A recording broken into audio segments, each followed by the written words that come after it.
What's going on, man? What's going on, brothers? It's your dude, Mr. International Passport, here again for yet another feature classic live stream. Hope you're well anywhere around the world. If you can hear me loud and clear in the comment section, please press on one in the live stream chat. Mayday, mayday, check one, two, check one, two. Who is here in the building? But is my audio good? Sam, is my audio good, bro? Yeah, all good, IP. Fantastic. Awesome. Baseball clips, thanks for confirming, much appreciated, bro. So before we go into the topic of the stream, the usual formalities apply. Hit the like button, please. Show some support to the channel. Hit the super chats. Hit the PayPal donations. You can see on the screen.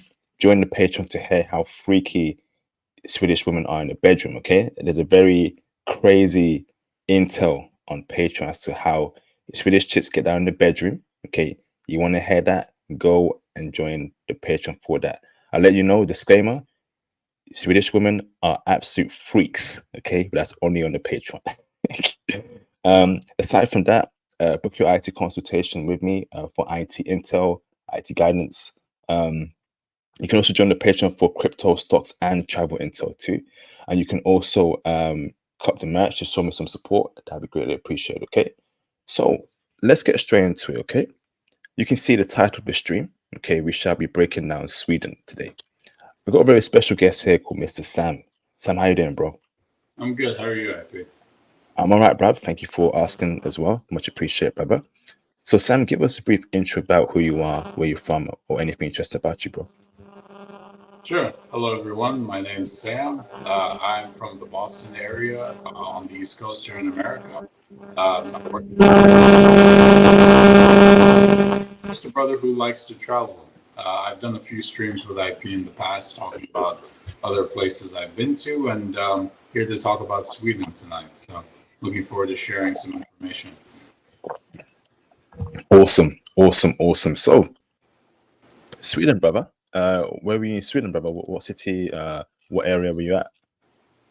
I was in Stockholm, the capital city. Okay.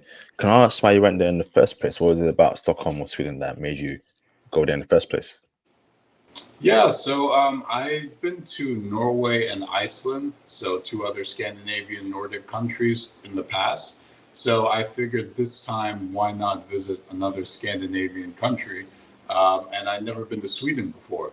So I figured, well, I visited Norway, visited Iceland, might as well cross Sweden off the list. So I ended up going to Sweden for 9 days with a buddy of mine. So yeah, it was fun. It was a good time. We really enjoyed it. We wish we could have stayed longer, honestly. Yeah, it was a really good vacation.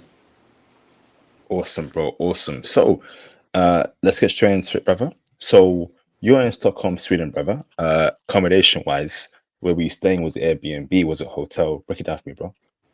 I stayed in an Airbnb. It was in the Norrmalm neighborhood in Stockholm.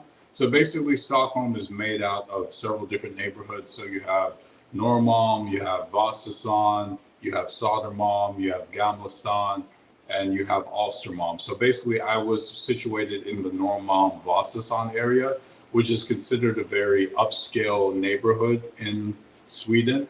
Ostermalm is the most upscale, most high end, most, I guess you'd call ritzy, expensive neighborhood. And then you have Norrmalm and Vasastan, and then you have Gamlestan, Södermalm, and all the other neighborhoods as well.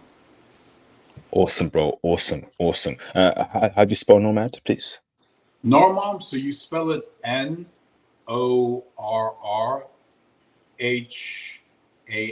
I believe. Norrmalm, or Norrrmalm, something like that. Yeah, it's a Swedish word, so I don't know how the proper spelling is, but yeah, something like that. Awesome, bro. Awesome. So, in your time there in Sweden, brother, who has most power there? Who's in control? Is it the white Swedes or is it the Russians, the black people? Who runs that country, bro?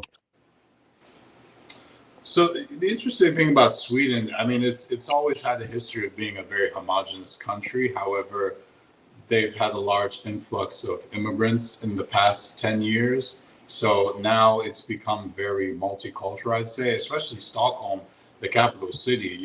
You'll see, of course, the stereotypical blonde hair, blue eyed Swedes there. And, being that, they're the original class of people there, I would say they sort of run the country. But you have a lot of all their like minority groups there. You have Kurds, you have Iranians, you have Turks, you have Afghanis, Syrians, Somalians, Eritreans, Ethiopians, et cetera, et cetera. So yeah, it's a very diverse country, I'd say, because of immigration. But as far as who holds power, I'd say the ethnic Caucasian Swedish people. Awesome, awesome. Thank you, bro. So now you're a Western black man, brother, with that American accent, right? How were you treated there, brother? As a as a black man in general, in terms of kindness, in terms of receptiveness, how were you treated there as a black man in Sweden? I was treated very well. I never really had any negative experiences. My friend and I, Bishoy, he's an Egyptian guy. We traveled there together. We're both Americans. I would say it was a positive experience. I don't really have anything negative to say. I mean, we felt very welcome there at first. But, the thing is, Swedes are very reserved and they're a bit closed in the beginning. But once you talk to them, once they get to know you, they sort of, ease up a little bit, I'd say.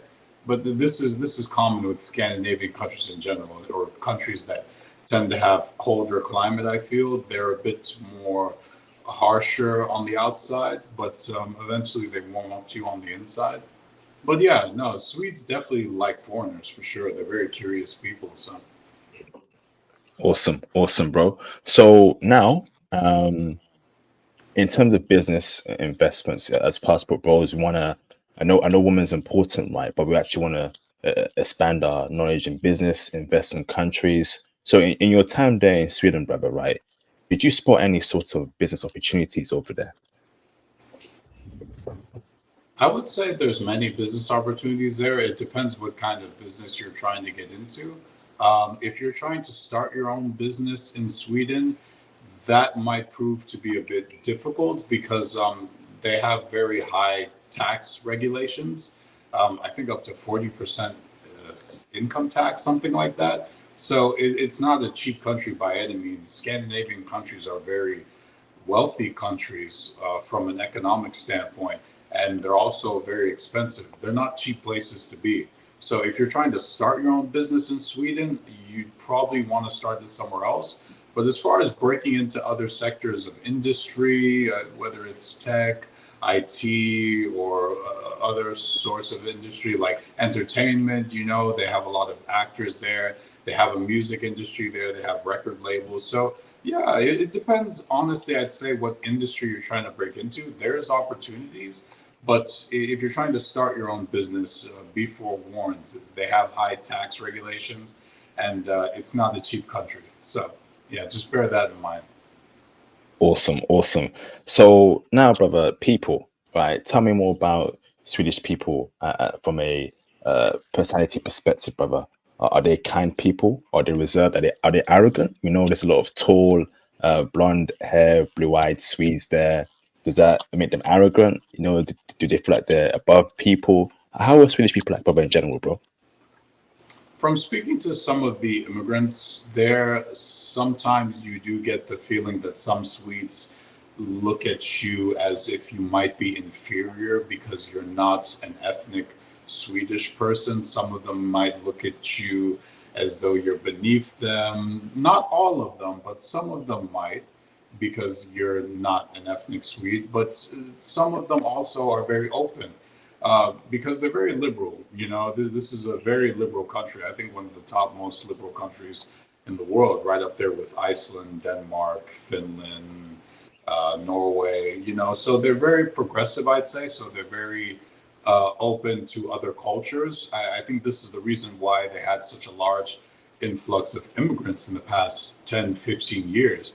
I mean, the Social Democratic Party in Sweden is one of the majority parties, and they've been running the show in Sweden for a very long time. So this idea of social democracy obviously leads to people who have an open mind and, try to be inclusive, try to be accepting. So generally, I'd say Swedes try to be inclusive and accepting. I'd say the downside to this inclusiveness and this acceptance is they try to be very politically correct. And then when they're dealing with you, they kind of expect you to be politically correct. And this can rub you the wrong way, I think, especially if you're not aligned with the same political ideologies as them. So this might have you run into some conflict in some circumstances. Interesting. So now that's from an immigrant perspective, brother. Now, from a Black American perspective, brother, right? I know we touched upon it previously, but do you feel like as a Black American man, you had Black American privilege? And what do I mean by that, right? I find that in my travels, right, a lot of women aside, but a lot of people, right, love Black American men, right? They want to be around Black American men. They love the swag, the culture. Did you feel like in Sweden, right, you experienced Black American privilege?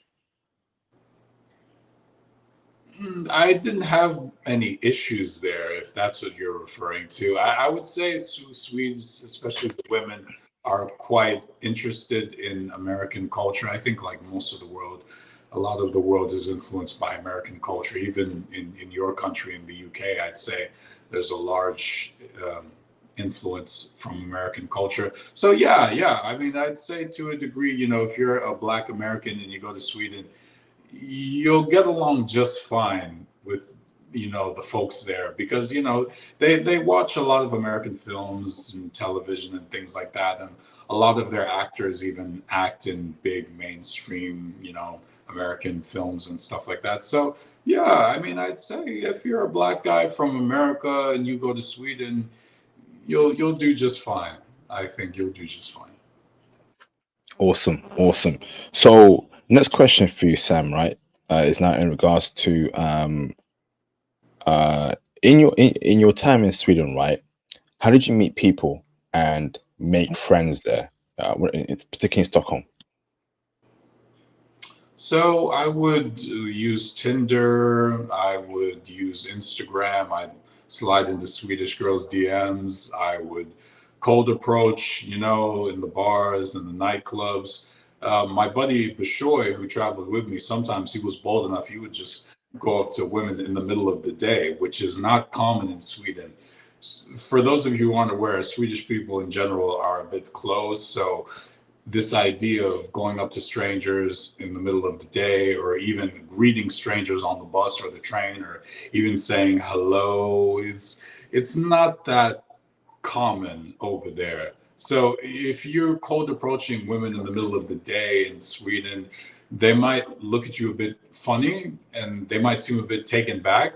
But I'm not saying it's not impossible, but they're not used to that. So sometimes it might throw them off, but in a good way, and then they'll be receptive, or they'll find it a bit strange and be on their guard, and they'll look around like, why is he talking to me in the middle of the day? Who is this guy? He's a stranger. I don't know him. Am I being filmed? Is there a hidden camera somewhere? Like, like this is what some of them will react. Yeah. Awesome, awesome, bro. So next question for you, Sam, is now in regards to transportation. So actually, hold on. So on that same question, right? Aside from the apps, what about meeting people in person? Did you go to like wine tasting events? Did you go to uh, bars? Just to meet and make friends there, bro?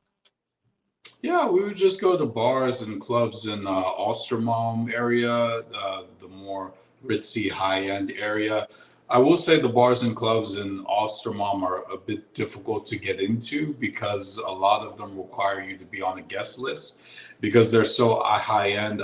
Stockholm, especially the Ostermalm area, has become very, I guess, a bit invitation only in recent years, and like you got to know someone who knows someone. You got to try to get on the guest list. It's a whole hassle. But if you go to Södermalm, another neighborhood in Stockholm, the bars and clubs there are much easier to get into. People are really friendly. it's not as like super bougie. So you still have to be dressed on point, of course, because Swedes are very fashionable. I mean, Stockholm is I think one of the top fashion capitals, I think, in Europe, right up there with like Milan, London, Moscow. So yeah, you definitely have to be on point. But in Sodermalm, the bars and clubs, you have more access. So me and my buddy, we'd usually just hit up Sodermalm and just go to the bars and clubs there. Or we just go up to girls like sitting outside or like walking around outside, usually in the evening or at night. And they were quite receptive as well. Awesome, fantastic, bro. So next question for you, Sam. It's now in regards to transportation. So when you're there in Stockholm, Sweden, right? How does a brother move around? Is it Uber? Is it taxi? Is it Lyft? Is it train? Is it bus? Is it subway? Break it down for me, bro. You can use Uber. We used Uber a couple times. Lyft doesn't work in Sweden, but there's another app called Bolt, which is basically like Uber.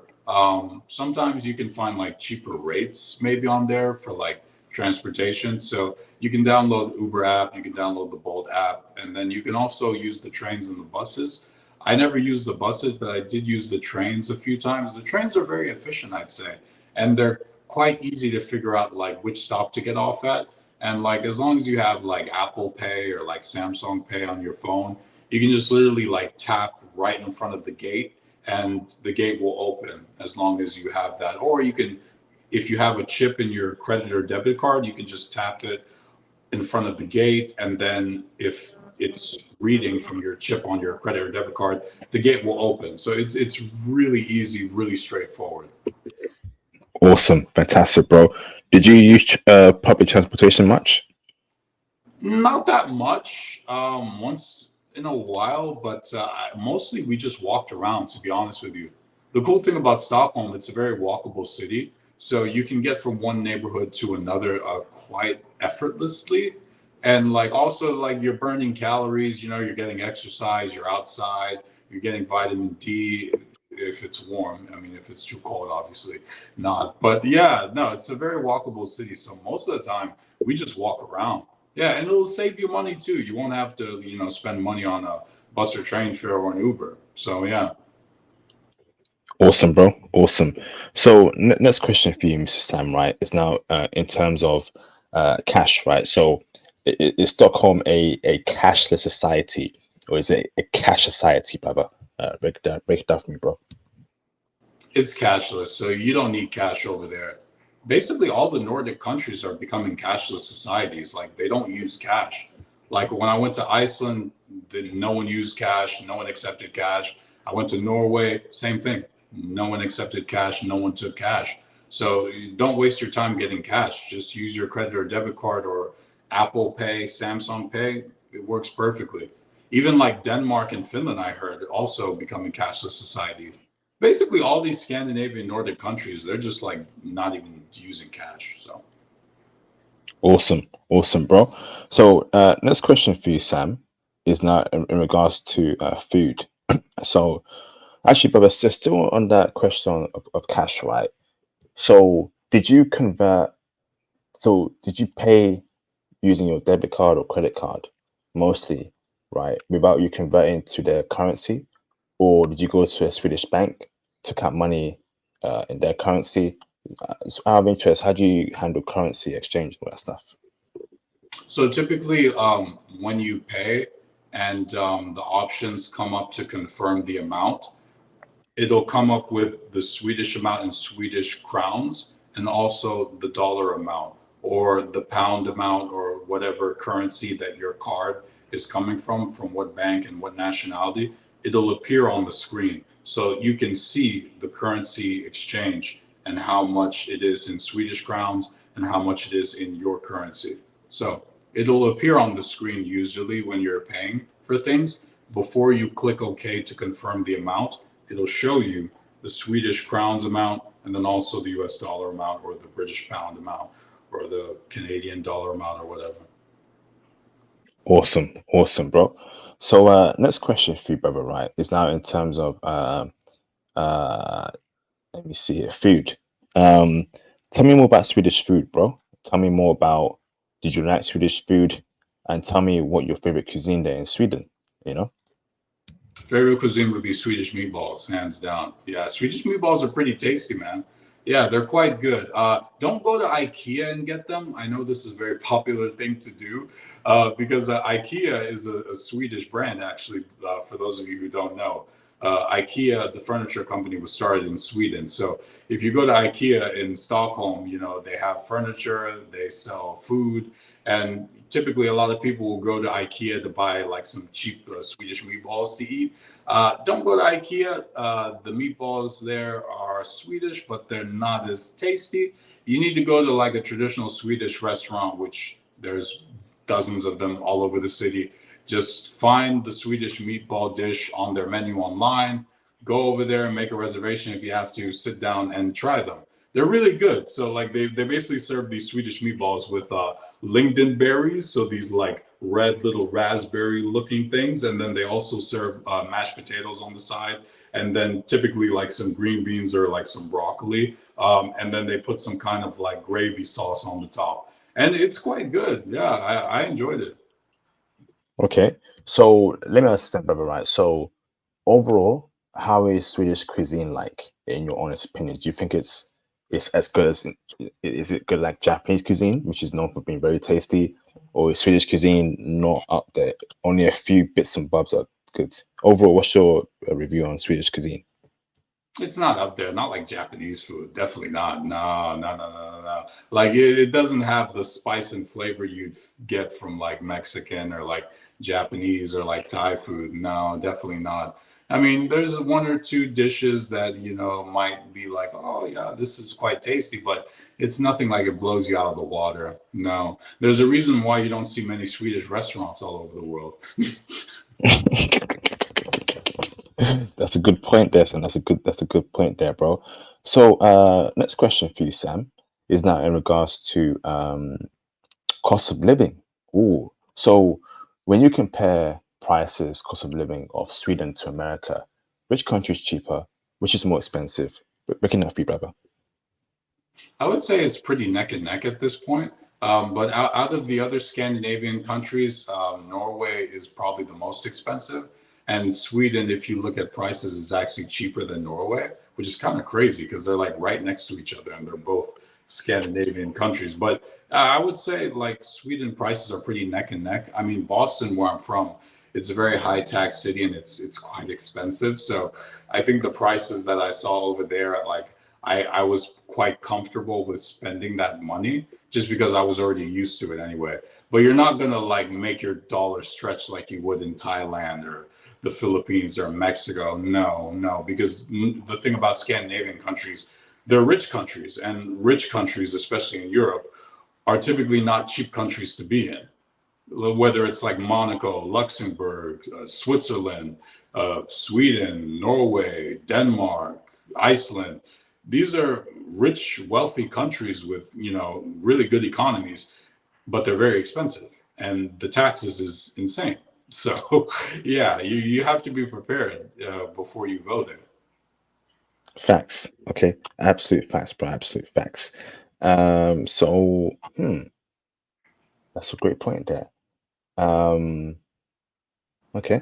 So next question for you, Sam, right, is now in terms of let's see here, safety, right? By yourself, with your friend, nighttime, daytime. Did you feel safe as a black man? Is it safe to walk around? Is it a safe country in general? I heard there's a lot of gangs there in Sweden right now, bro. Did you get any looks from the gangs? Did they try to steal from you, step up to you? Break it down for me, bro. Safety. Yeah, I felt perfectly safe there. I didn't really have any issues. You know, I mean, in America, you know, the threat of safety and gangs is always apparent, especially if you're in Chicago or Los Angeles. So, like, when you go to Sweden, you find it's more peaceful, it's more quiet, things are very regulated. But yes, you're right. There have been issues with gang violence and shootings in Sweden, especially if you're on the outskirts of the city. So basically, like if you go to Stockholm, right, you want to stay in the main neighborhoods, all right? You want to stay in Ostermalm or Norrmalm or Vasastan or Gamlestan or Södermalm. You don't want to stay in anywhere else outside of these areas, because if you stay outside of these areas in the outskirts of the city, you're opening yourself up to potential danger, because these gangs usually operate on the outskirts of the city. They're not in any of these neighborhoods that I mentioned. You will not really see these gangs stirring trouble in Ostermalm, where all the rich Swedes live, or Norrmalm, or Vasastan, or Gamlestan, or Södermalm, because there's a lot of tourists in these neighborhoods as well. So usually it's in the outskirts of the city, where a lot of immigrant neighborhoods are, is where these gangs operate. And usually these gangs are not ethnic white, blonde hair, blue eyed Swedish people who are in these gangs. These are immigrants who are in these gangs, particularly Afghanis, Pakistanis, Somalians, some Eritreans, and also some Syrians, and typically immigrants from the Middle East. So yeah, you definitely have to be careful there, but I wouldn't say, as long as you stay in the main neighborhoods that I mentioned, you shouldn't have any issues. Awesome, awesome, bro, fantastic. So next question, even like in the nighttime in the clubs and bars, it was safe. Yeah, yeah, I felt perfectly safe. Yeah, but you still should be careful, yes, because these gangs are around. Yeah. And you may not notice them, but they're there. Yeah, it's true. It's true. There have been some issues with shootings in Stockholm for sure. And also issues with SA. I think you know what I'm referring to when I say SA. Mm. Yeah. So, brother, how do are these gangsters easy to spot, brother, or you know? Yes, they're very easy to spot. So typically, I hate to say it this way, but it's not going to be blonde haired, blue eyed Swedes that are members of these gangs. All right. Typically, it's going to be immigrants from Northern Africa or the Middle East. I'm not trying to stereotype, I'm just speaking the facts. Typically, they'll dress very similar to, I think a good example would be for any UK brothers, roadmen in your country. Yeah, that's how they dress. No offense, IP, but like the very puffy jackets, like trying to look like wannabe rappers in America, some skinny jeans or some long saggy pants, a bandana, Gucci shirt, something like that, Adidas tracksuit. Does any of this ring a bell, IP? It does, bro. Like daytime. Yeah, precisely. Interesting. So, brother, and they won't cause you any trouble. Would they look at you? Did they look at you? Did they try and start some stuff, or they just gone upon their way? No, no, no, no. Typically, you'll see them and they'll go about their business. Yeah, because if you're in those main neighborhoods like Gamlestan, Södermalm, Ostermalm, Vasastan, Norrmalm, like there's cops everywhere, and they really try to keep the ethnic Swedes as safe as possible. So basically, what you have in Stockholm now is like two parallel societies. You have the societies in the outskirts of the city where most of the immigrant population lives, and then you have the inner center part of the city where basically all the ethnic Swedes live, and the ethnic Swedes, where they live in the innermost center of the city, they're pretty safe. They're not really touched by what the gangs are doing. I mean, occasionally some shootings will happen, but it's typically not a Swedish white person getting shot. It's another gang member, or unfortunately, someone, poor soul, getting caught in the crossfire. It's not common, but it does happen. Yeah, but I wouldn't say it's nothing to the same degree as what you'd find in Chicago or Los Angeles, like Skid Row.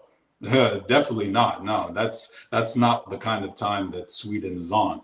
Nevertheless, the issue of gang violence is very prevalent. I would say it's worse in Malmo. So Malmo is another Swedish city. It's the third largest Swedish city. So basically, you have Stockholm, right, the capital city, the main largest city, and then you have Gothenburg. That's like the second largest city, and then you have Malmo. So Malmo's the third largest city. It's right on the southern border where Denmark is in southern Sweden, and there the gang violence is worse from what I was told. Because I remember, like, I was talking to a Swedish chick, and I was asking her, like, hey, like, I've heard like gang violence is getting a little crazy here in Stockholm. Is that true? She's like, yeah, I mean, there's gang violence, but it depends where you are. As long as you stay in the main neighborhoods, you probably won't see that because we have parallel societies here, basically.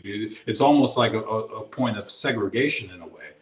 But then, like she said, if you go to Malmo, she's like, if you go to Malmo, good luck. Like you might get shot. And so I was like, oh, so it's like that. She's like, yeah, it's like that in Malmo. Yeah. Interesting, bro. So let's talk about racism, brother. In your time in Sweden, did you experience racism? Any sort of slur said towards you? Any sort of racist looks from anyone, and not just white Swedes, but Arab Swedes there as well? Do you feel like Sweden is a racist society? You just mentioned there's two types of lives in Sweden, in Stockholm.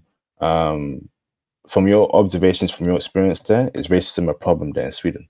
And did you experience it? I would say yes, it's a problem. I didn't experience any racism, but nevertheless, I won't deny that it's certainly there.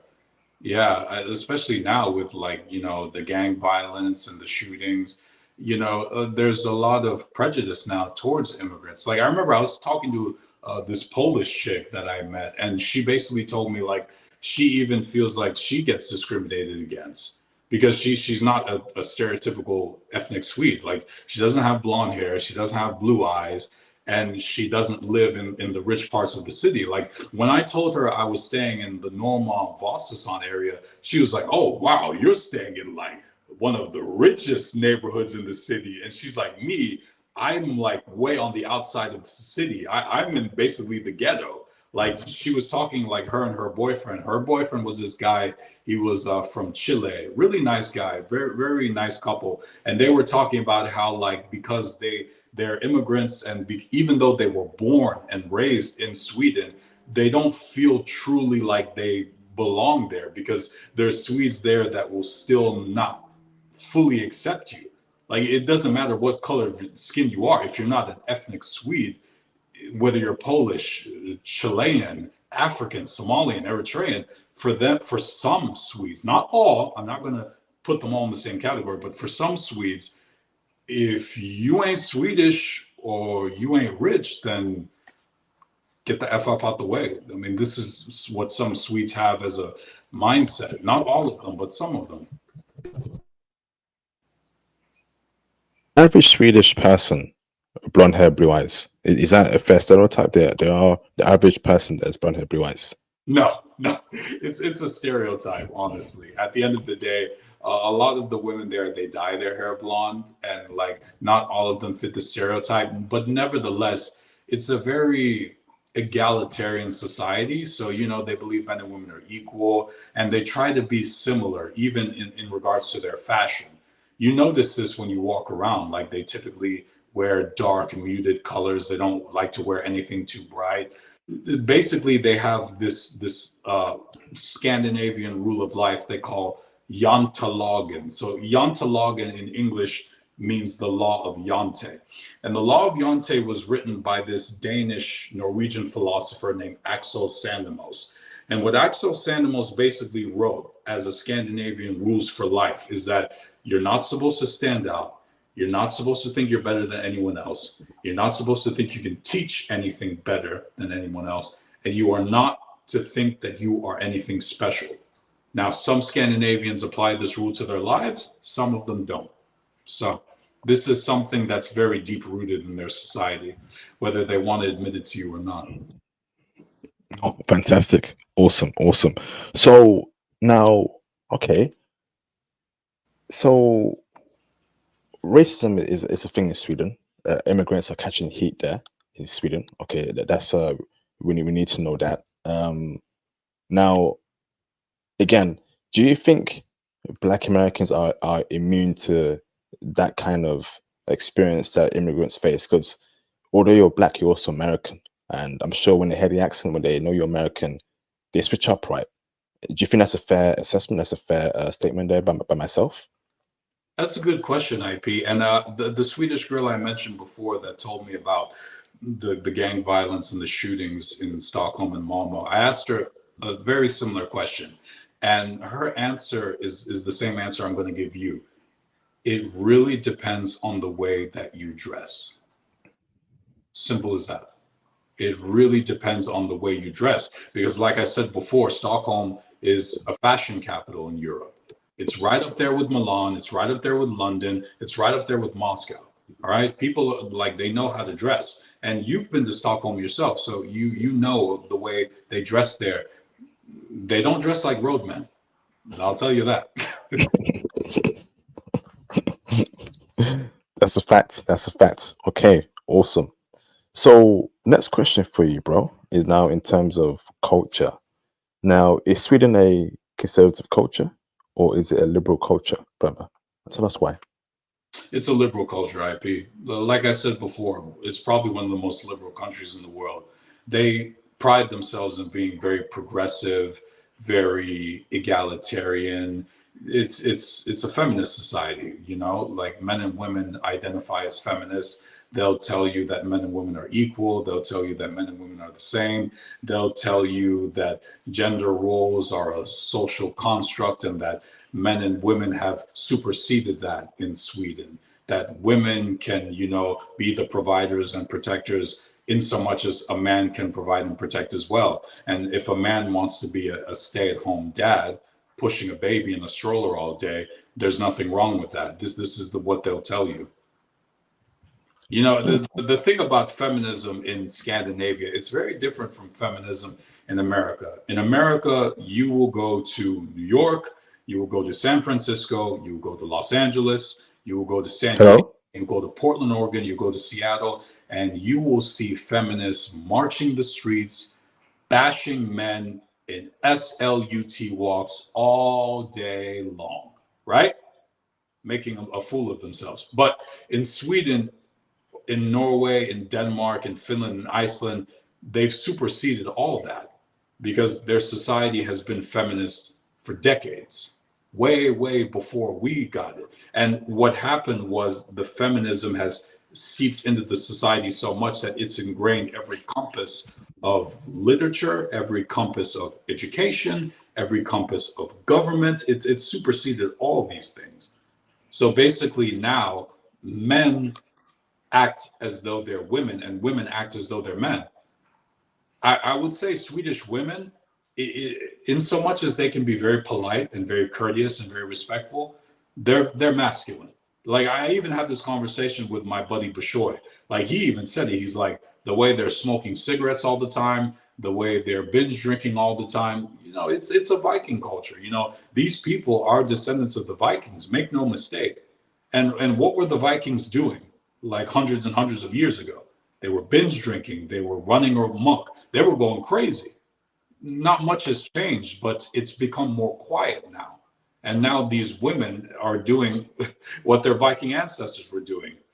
The same exact thing. Flipping heck. Okay. So it is as liberal as you can get in Sweden. That is a very interesting statement there. So it's basically, but the liberalism we see in America is definitely there in Sweden, but times 10. So feminism, we know is terrible in America, but it's even worse in Sweden. I would say it's difficult to compare the two because in America, women are not that well versed in feminism. Like, you know, like if you go on the street and you interview women and you ask them about what is feminism and who were the pioneers of it, most American women don't really have much of an answer for you. But if you go to Sweden, these women will tell you immediately who the pioneers of feminism were and the history of feminism because they're well versed in it. Because they're very intellectual women over there. They speak English very well, so you don't even have to learn Swedish when you go there. These people are incredibly intelligent. And like, if you're not really an educated brother, they might even convince you to become a feminist because they're so well versed in it. They will literally sell you on the talking points, and they're very subtle in it too. It's not like the ratchet feminism that you see in New York City, where women are jumping on top of cars in McDonald's making fools of themselves and twerking. No, you'll never see that in Sweden. Why? Because even though women there are feminists, to be loud, to be ratchet, to be rambunctious, to make a fool of yourself in public is like social self-deletion, basically. Because in Sweden, you're not supposed to stand out. You're not supposed to make a fool of yourself. You're not supposed to be a Karen in public. You are supposed to fit in and blend in and be compliant just like everybody else. And if you be loud, if you're rambunctious, if you raise your voice in public, people will stare at you, and they'll look at you like, well, what the H is wrong with you? Wow, amazing, amazing, bro. So next question for you, brother, right, is now in terms of lifestyle. So from your eyes only, when you were there in Sweden, right, what kind of lifestyle were they living there, the Swedish people? Is it a high class lifestyle? Actually, let me break it down even further, right? What kind of lifestyle were the white ethnic Swedish people living on average? And what kind of lifestyle were the immigrants living on average? Let's start with there, bro. They live a high class lifestyle. Sweden's one of the richest countries in Europe. You know what I mean? They have a very high class economy there. And even like the tap water they drink, it's 100% pure. Like you don't even need a filter. You can literally go in a kitchen in your Airbnb, turn on the sink in the kitchen, and just drink the water straight up. It's 100% clean. In America, I need a filter to drink my water. I can't just drink tap water from the kitchen sink here in America. No, because the water here is filthy. And even if you walk on the streets in Stockholm, the streets are completely clean. Like you don't see trash, you don't see litter, you don't see graffiti anywhere. And because even though they pay high income tax, like crazy amounts of taxes, you see the taxes is going to the right places. It gives them clean water. The society is clean. The streets are clean. There's no trash. There's no graffiti. You go on the subways, you go on the buses, they're all clean. You go to a subway and a bus in New York, it's filthy. Like there's rats everywhere, there's mice, there's rodents, there's pollution, the air smells like urine in New York. It's disgusting. But in Sweden, you don't see any of that. And it makes you wonder, like, okay, America is supposed to be this model of like first world, but then you go to other first world countries and you'd be like, no, like America's behind. It's behind significantly in so many ways. Damn, incredible, incredible. So next question for you, bro, is now in terms of what kind of lifestyle, right, do immigrants live there? Is it also high class, or are they suffering there from racism? It depends what kind of job you work. Some immigrants, they're able to integrate into society very well. They learn the language, they speak the language fluently, they go to university, because I was at the club and I met this Italian guy.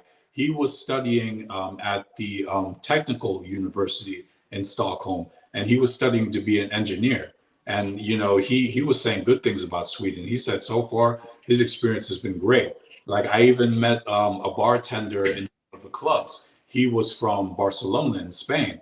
He had acclimated very well to Sweden. I also met another guy who was working at the same club. His coworker, he was from Argentina. He said like so far he was enjoying his time there. The only thing they complained about was Swedish women. Everything else they had good things to say. And we are definitely going to break down Swedish women in this stream from the absolute T. So next question for you, bro, is what kind of lifestyle would a passport bro live in Sweden were he to move to Sweden, brother, in your honest opinion?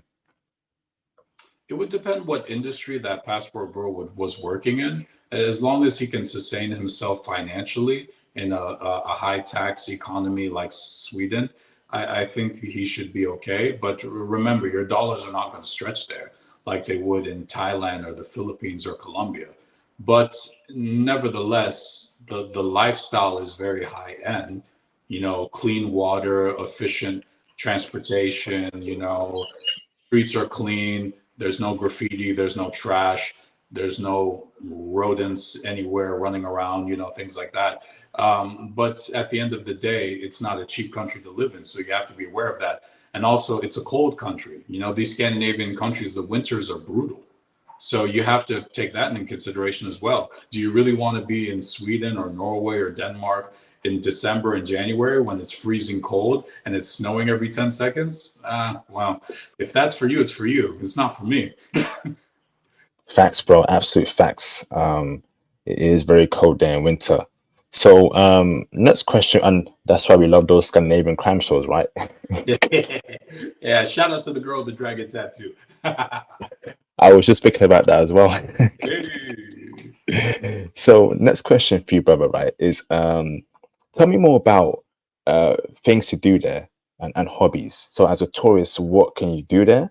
How many days should brothers actually visit there for Stockholm as a tourist? What to do there and hobbies? Tell me more.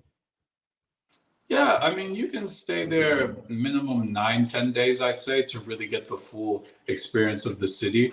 Yeah, and there's many museums there too. Like you got the Nobel Prize Museum, you got the Natural History Museum, you have the Cultural History Museum, you have the Swedish Army Museum. There's many museums if you want to really learn some history, learn some culture, learn a thing or two about Sweden and what it means to be Swedish and their nation. You can go to these museums. There's a bunch of tours that you can book if you want a tour guide, throughout the city, and there's other activities also that you can find. You can go on Airbnb and you can try to look up activities in Stockholm. That's typically one way to go, or you can go on like Expedia or booking.com. Those are usually good websites if you want to find like local events like in the area. Or if you want, you can just ask people, like you can talk to people. If you're swiping on Tinder or you're on Instagram DMing chicks, or if you're cold approaching girls, you can ask them like, hey, what's there to do around here? And also, I mean, it's a good conversation starter. Like, if you go up to a girl like, hey, like, excuse me, hi, are you from Stockholm? Like, I'm a tourist here trying to figure out like some events to go to. Do you know anywhere? Do you have any place in mind? Do you have any recommendation? This is like kind of a tactic me and my buddy used when we would go up to girls in Stockholm. So yeah, you can use it too. Awesome, awesome, bro. So, next question for you, brother, right? Is language. So, do we have to learn Swedish to communicate there, or is English enough? No, as I said before, English is enough. You don't need to learn Swedish. I mean, if you like to learn languages, you can. If you can learn a few words, that would be cool. Like you can say, hey, hey. Basically, that means hi. You can say fika. Fika is Swedish for coffee break. If you ask a girl, like, hey, we should go to fika sometime in Sweden, she'll be like, her eyes will be like, oh my God, how do you know about fika? Like, so yeah. Awesome. Fika, FICA. Fika, yeah. Ah, is that like a very popular coffee chain? No, no, no. It means coffee break in English. Coffee break. Ah, Yeah, like if you're trying to ask a girl, like, hey, like, let's go to coffee sometime, just say, hey, let's go to fika. And then she'll be like, oh my God, how do you know fika? Oh my God. Yeah. Lord have mercy. Wow, incredible. So, next question for you, brother, right, is now in terms of weather, right? When you were there, how was weather like, brother? So the weather was pretty warm when I first got there because this was like the first week of September. But then once we got into the second week of September, the temperature dropped. Like it was crazy. I was like, dang, it was like so warm when I got off the airplane. And then like 2, 3 days later, it was like cold out of nowhere. And I was like, dang, like the summer just finished right when I got there. So interesting timing on my part. So I had to go to their local H&M and get some long sleeves because mostly all I had was short sleeves because it was warm. So yeah, yeah. Awesome, bruv. Awesome. So, okay, so winter starts in September and summertime is July, August. Interesting. So, next question for you, brother, right, is let me see here. So, tell me more about the nightlife there, brother. Right, I'm sure you partied there, brother. Um, So tell me about the vibes there, the music they're playing, favorite clubs, bars you could recommend for us to go to. Break it down for us, bro. Personally, the nightlife in Stockholm is not my favorite, and like I've talked to like other folks in Stockholm, and they said the same thing. Like compared to like other countries in Europe, the nightlife in Stockholm is really not that great. Because like if you go to Ostermalm, like you know the ritzy part, it's like really hard to get into a lot of bars and clubs there because you got to be on the guest list. And then if you don't know anyone, then you can't get on the guest list. So it's like a whole process just to get on the freaking guest list. And then by the time you get on the guest list and you get into the club, it might not even be that fun and you might not enjoy it. So basically, you went through that whole process for nothing, essentially. So the fact that it's become a little bit like, you know, exclusive, it kind of rubs some people the wrong way. Like I remember we cold approached these two Danish chicks, bad Danish chicks, like downtown in Ostermalm. And they even said the same thing. They were like, yeah, the nightlife sucks here. Like they came to visit and they were so disappointed. They said, we're leaving and going back to Copenhagen tonight. We're leaving tonight. We're getting on the train tonight and we're out of here. I was like, dang, you guys really didn't like it? Like, no, it sucks here. Copenhagen is way better. You have to come to Copenhagen. Please come to Copenhagen. I was like, oh, yeah, I would definitely go to Copenhagen. Yeah. Interesting. So, brother, the bars and clubs you went to, right? What kind of music were they playing? Yeah, they were playing hip hop, you know, mostly hip hop, R&B, a few Swedish songs here and there, a little bit of EDM. But like, if you're in Stockholm, just go to Södermalm. You want to party, you want to go to bars and clubs. I would say just skip Ostermalm, just go straight to Södermalm. Södermalm, you know, the bars and clubs are good. It's easier accessible, you know, to get into. Long lines for you can still get in at least. But in Ostermalm, like, bro, forget it, man. It's so tough because like it's so exclusive. I mean, you have to be on the guest list for many places. You got to know someone. You got to get connections. It's just a whole hassle. So like, I mean, you could check out Ostermalm if you want to get something to eat. You want to go to some nice restaurants, yeah, go to Ostermalm. But if you're trying to go to some bars, you're trying to party, just go to Sodermalm, guys. Sodermalm's where it's at. How'd you spell both, please? Oh, so Sodermalm, you spell it Sodermalm. So that's Sodermalm. And then Ostermalm, you would spell it Ostermalm. Yeah. Awesome, bro.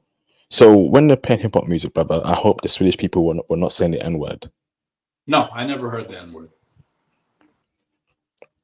Awesome. That's great. Fantastic, bro. So tell me more about, I mean, we will get to the woman part there, right? But tell me more about the women there in the nightlife scene, right? Are the women there a bunch of 304s, or are the women there just chill women? Are the women there are they for the night? You take them home and then she leaves the next day. What kind of women attend the nightlife scene? I would say it's a very eclectic group of people because, like I said before, there's many immigrants in Stockholm, right? It's a very multicultural city. So, like, we met chicks like Serbian chicks, Russian chicks, Ukrainian chicks, like Kurdish chicks. You know, you'll see Persian chicks over there, like Ethiopian chicks, Eritrean chicks, Somalian chicks. Like, it's a very diverse group of people. Typically, I'd say the Scandinavian chicks are typically the ones who are the most promiscuous, in my humble opinion. But yeah. I mean, it's a good time, you know. And once people hear you speaking English, like they're very open, they want to talk to you. Yeah. Okay, awesome, bro. Awesome. So, next question for you, brother, right, is now in terms of uh let me ask this right. Let me get my thoughts in order. So, brother, tell me bad parts about Sweden that you didn't like. The cold weather I definitely didn't like for one thing, because like here in Boston where I'm from, it's a cold city, especially in the wintertime, and it snows like crazy here. So it wouldn't really make sense for me to try to stay for a long period of time in one cold country in the dead of winter, you know, when I'm already from a cold climate here in America. So the cold I definitely didn't like. And The other thing I didn't like is Swedish women, when you cold approach them, it's like, because they're so reserved, they're not used to being cold approached, because Swedish guys don't approach women. Like it's really not that common, because with Swedish guys, because of feminism, unfortunately, because of the Me Too movement, they've become quite a bit shy when dealing with women, and they're a bit more quiet, and like, trying to start a conversation, trying to go up to a woman. Swedish guys, they don't really do that. So then when you're not from Sweden, you go up to them, it's like they're interested, they're curious, but they're just like not used to it, and like they're so used to dealing with shy Swedish boys all day. It's like you come along and you're not shy, you're extroverted, you're talking, you're engaging with them, you're looking them in the eye. Like some of them, like it might be a little too overwhelming for them, like too stimulating for them. But a lot of them like it. Like I remember I asked one Swedish chick, I was like, okay, so like, do you prefer Swedish guys or do you prefer like American guys? She was like, American guys, of course. Like, what are you saying? Like, I was like, oh, interesting. Oh man, Michael E, you're speaking for yourself there. Don't be saying that kind of crazy talk. In the stream chat, you're speaking for yourself there. I do not get down like that. You get down like that. All right, keep it PG. I don't do that F3, bruv. All right, I don't do that. That's you and your thoughts. The fact that you typed up as well mean that you're in that. That type of stuff is what you're into, bruv. Not me, man. Speak for yourself. So, next question for you, brother, right, is should brothers travel alone or in a group to Sweden? And tell us why, brother. If you travel alone, you'll be absolutely fine. If you travel in a group, it'll be good too. At least if you're with a group, at least you can basically, like, if you're cold approaching chicks, you can kind of like divide and conquer. So you could be like, all right, like I'm gonna break the ice and go for it. I call that one. You can get that one. You can get that one. Basically divide and conquer. If you're by yourself, it's perfectly fine too. You might get lucky. Some Swedish girls will even come up and approach you. You know, I mean, it happened to me only twice, but yeah, it can happen because there's a lack of masculinity in Sweden. No offense to any Swedish guys who might be listening to this podcast, but I'm gonna keep it real with y'all. The Swedish women are more masculine in some cases than Swedish men. Whoa, brother, hold on here, right? You're telling me that you were called approached twice by Swedish chicks. Can you give us the story as to who they were, sorry, how that code approach went? Whoa, and why they could approach you? Break it down, bro. Whoa. Yeah. So one time I was in Max Burger. So Max Burger is a fast food chain. It's a burger fast food chain in Sweden. It's a very good fast food chain, by the way. Yeah, they got good burgers there. So I was in Max Burger, and I had ordered on the kiosk, and I was just like standing there with my ticket, just waiting for my ticket number to be called so I could grab my food. And I was just standing there, and then this Swedish chick just comes up right to the side of me, walks right next to me, and then she just starts speaking to me in Swedish. She's like, I was just like, I'm sorry, I don't speak Swedish. And then she's like, oh, I'm sorry. I'm asking, what is your ticket number? I was like, oh, my ticket number is 25643. And I was just like, what's your ticket number? She's like, oh, 2669. I was like, oh, nice. I was like, are you from Stockholm? She's like, yeah, I am. Where are you from? And I was just like, oh, I'm from America. She's, oh, where in America? And then, blah, blah, blah. The conversation went there. Yeah. And tell me the other code approach. So the other one, it was these two Swedish girls. So me and my buddy, we were walking down the street trying to find a bar to go to. And these Swedish girls, they just saw us and they just like walked right up to us and they were just like, excuse me, do you gentlemen by chance have a lighter? And I was just like, no, sorry, we don't smoke. We don't have a lighter. And it's just like, oh, you don't have a lighter. Oh, that's too bad. Oh, that's where are you two guys from, by the way? I was like, oh, we're from America, and then the conversation just kind of went there. That's insane, bro. Flipping heck. Wow. So next question for you, bro, is so overall, what would you rate Stockholm and Sweden at overall out of 10? Well, for nightlife, I'll give it a 2. And then for everything else, especially dealing with women, I'll give it an 8. Oh, okay, interesting. So, we're gonna go on to the woman part, right? Brother, do you want to get water, or should we carry on speaking, or it's up to you, brother? You want to take a break? Nah, I'm good, man. Awesome. Let me read these super chats. Actually, I know I will after. So, Mr. Sam, right, brothers, can we get the likes up, brothers, please? Can we get more likes? We got over 120 people watching. There should be at least 100 likes. If you're loving the stream so far, show me some support. Hit the super chats, hit the PayPal. Join the Patreon too, man. Y'all got to support me, bruv, because I've been on YouTube for what, a decade now, almost a decade, giving you brothers this intel, and I don't have to do it, bruv. Right? So show IP some more support, man. More support, bruv. Because I literally I deserve it, bruv.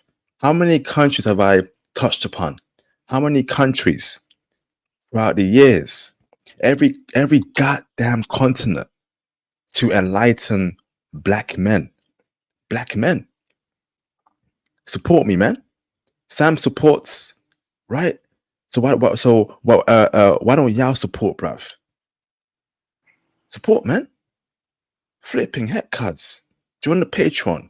Patreon is cheap. You can be a lifetime member. You have access to over 100 content on how freaky women are in the bedroom, stocks, crypto, right? Then we have intel on the channel. Then I'm teaching you brothers Python too, right? Come on, man. Y'all got support. Hit the super chats, hit the PayPal, join the Patreon, cop the merch too, bruv. Flipping heck, cuz. But at least hit the like button, man. Share the content with your friends. So, Mr. Sam, right? I'm going to ask you a very important question, Sam. Okay.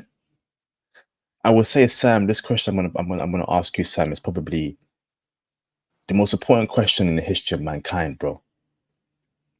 It's a question, bro, that has transcended through centuries, for the very beginning of time, bro. Okay. This question, bro, can turn water into wine and vice versa.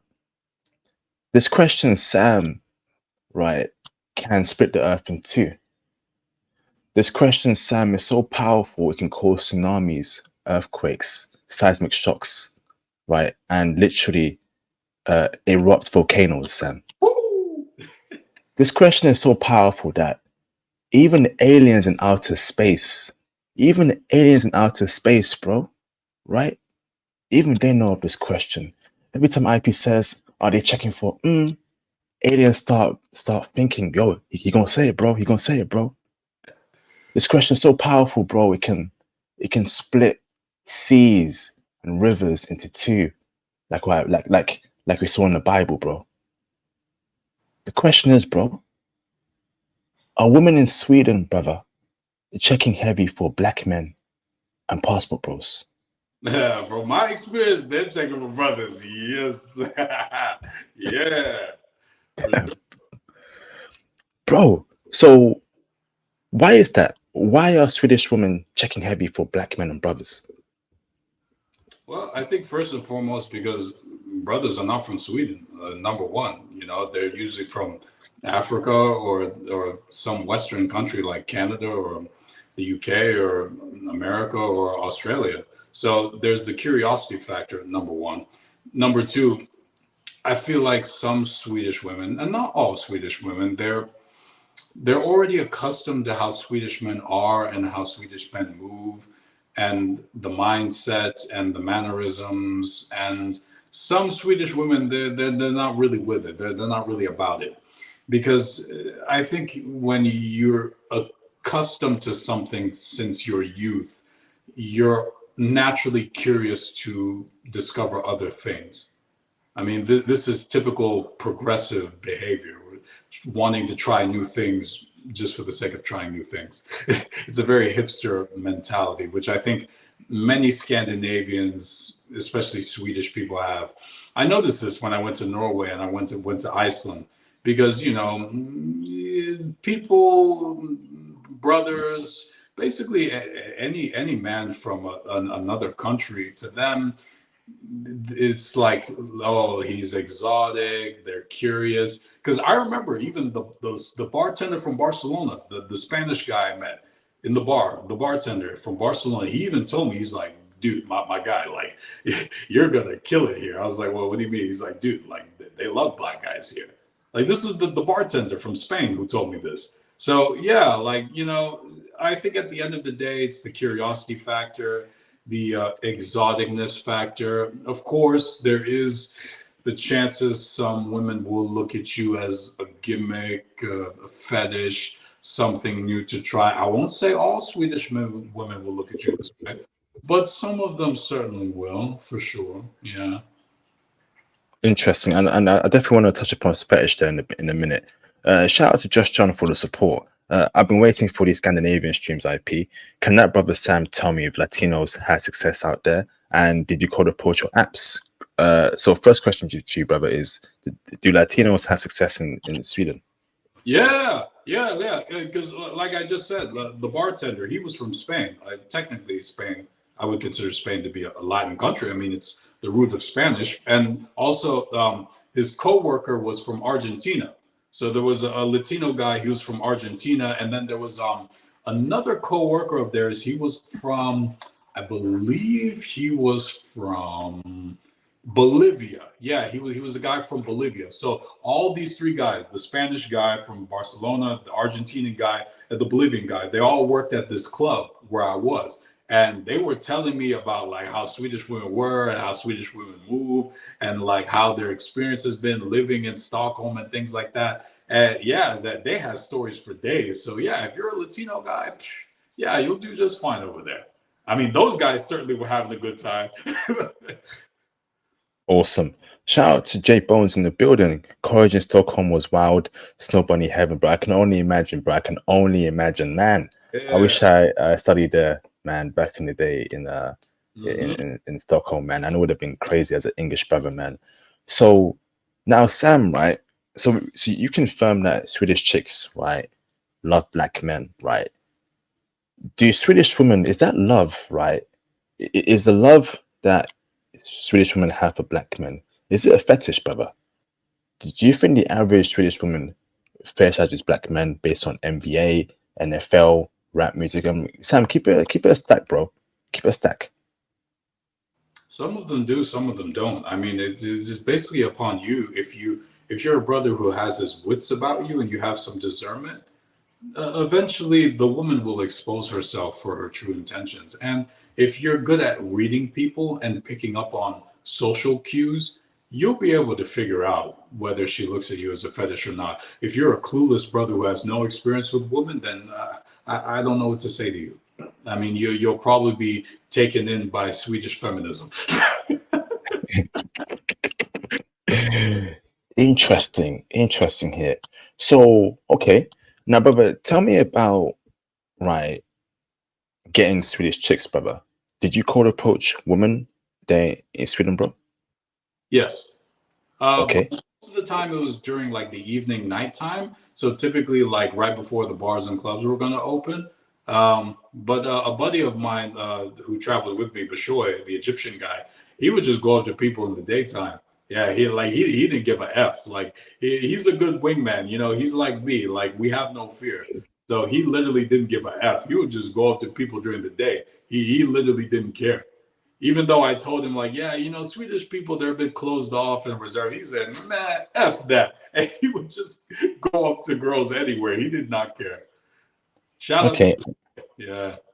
And what was his success rate by doing that? It was good. Yeah. I mean, the people were very receptive to him. Even the men, pause. They would still talk to him and have conversations. No Diddy. Pause. You know what I'm saying, IP. Weird, man. Nothing weird.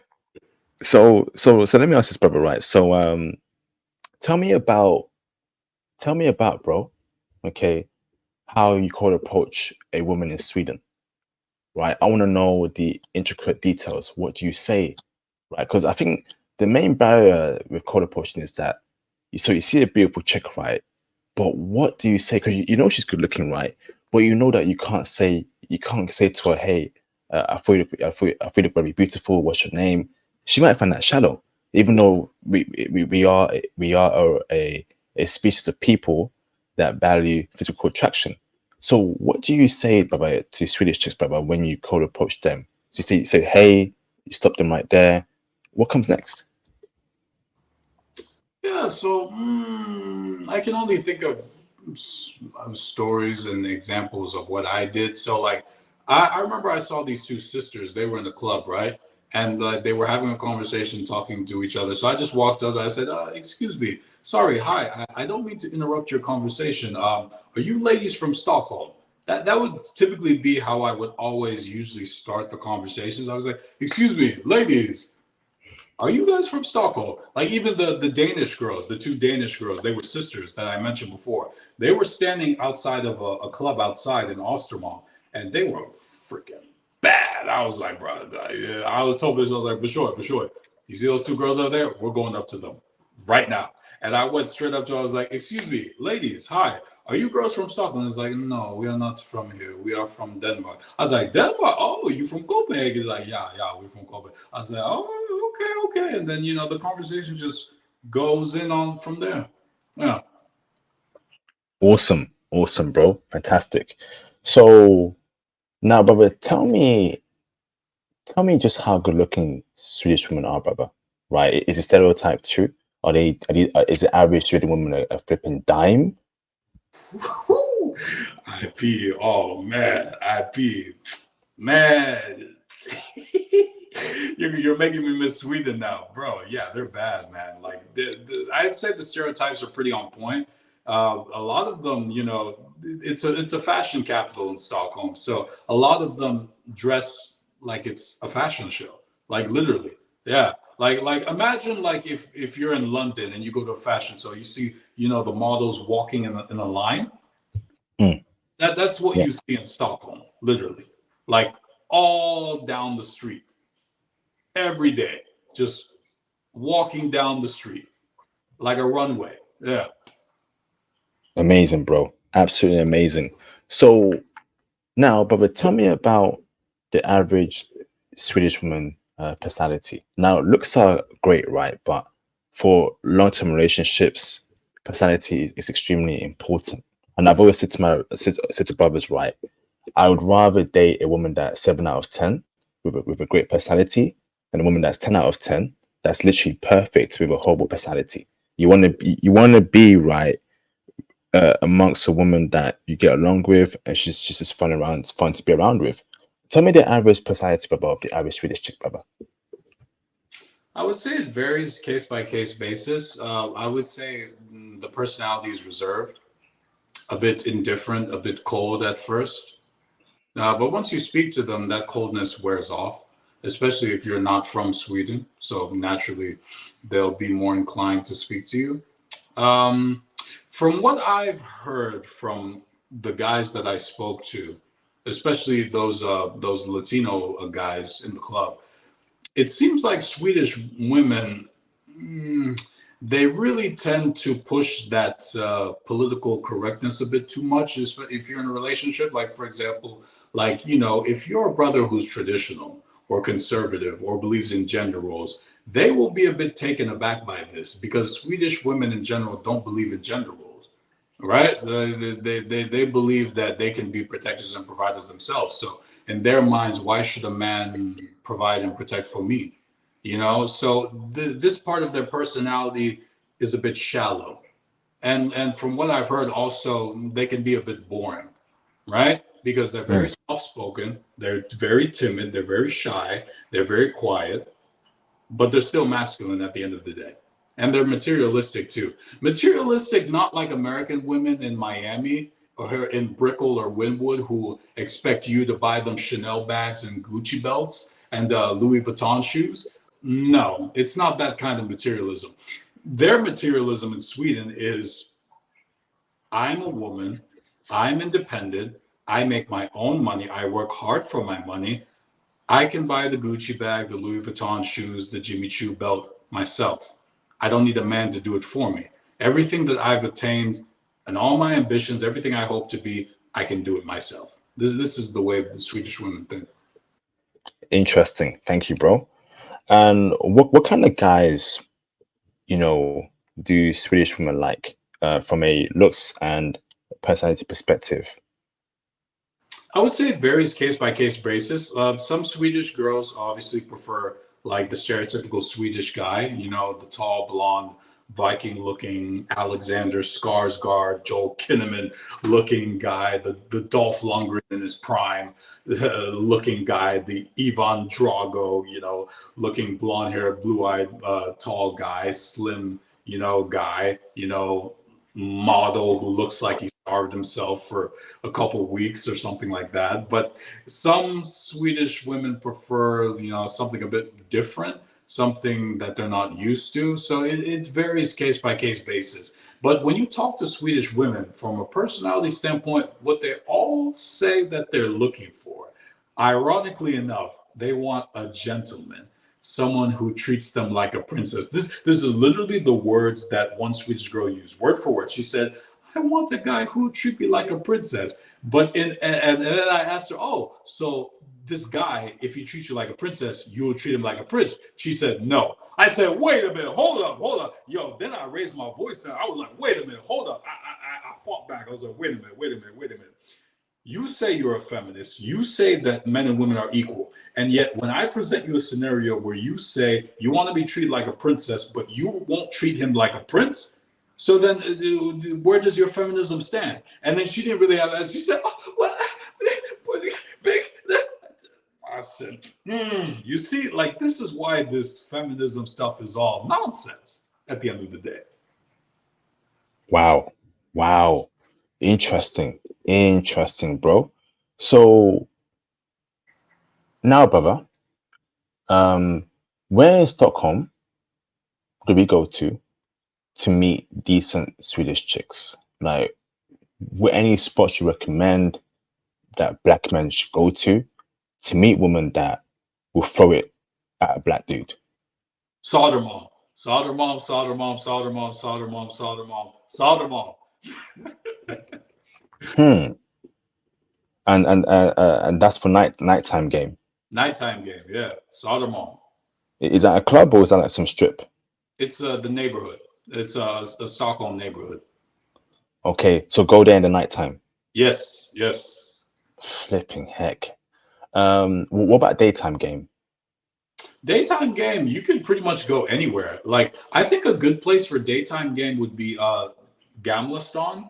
Gamla Stan is another neighborhood in Stockholm because there's a lot of tourists in Gamla Stan. So like maybe like if you're like, okay, like, Swedish chicks, they're good, but like let me see like who else is around. If you want to hit on some tourists, go to Gamla Stan.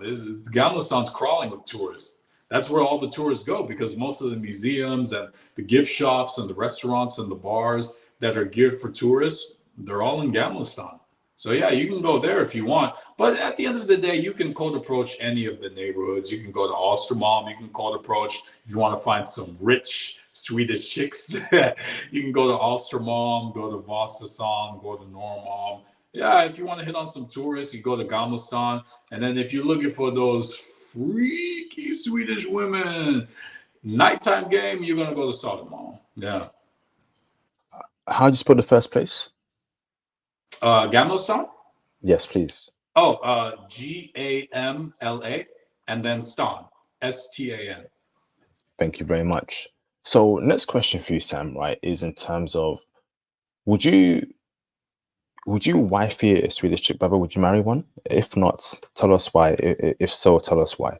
Absolutely not. No, never. No, I would never wife up a Swedish chick. No. Why not? Well, there's many reasons, IP, to be honest with you. I mean, I wasn't too fond of what I heard about them. Like a lot of these guys that I spoke to, they told me about their Swedish relationships. It didn't sound very appealing to me.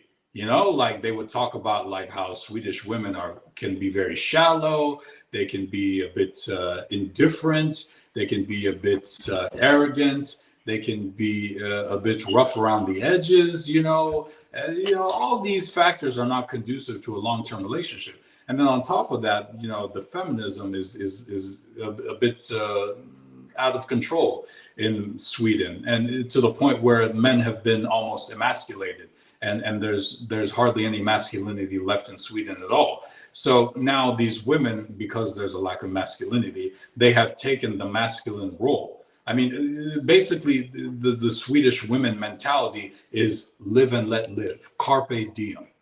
You only live once. I mean, this is the Swedish woman mindset. And when a woman has a mindset like that, this carpe diem, you only live once, live and let live, promiscuity is usually at the top in their mind. It's usually a very high factor. I mean, this is precisely what led to the fall of Rome. Women living and let live, women being promiscuous, taking things to the extreme, women trying to experience life to the fullest. When women try to experience life to the fullest, promiscuity sets in, and then ultimately the men in said society will acclimate themselves to what the women want. I mean, this is precisely what has happened in Sweden. I mean, Swedes in general are very non-confrontational for this very reason. Like, they literally try to avoid conflict at any cost.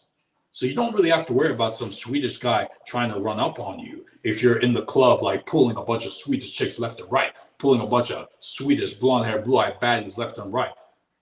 No Swedish guy is going to lift up a finger to try to stop you. I mean, I know, because me and my buddy, we did it. Damn. So interesting. So no Diddy, pause, right? Tell me what's going on with Swedish Jews there in Sweden.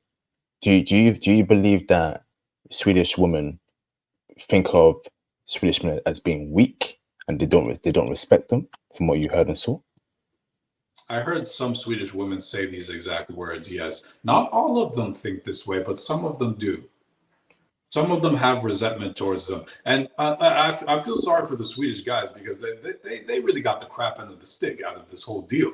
Because at the end of the day, Swedish women fought hard for these rights that they got, this egalitarian feminist utopia that they got. They fought hard for it.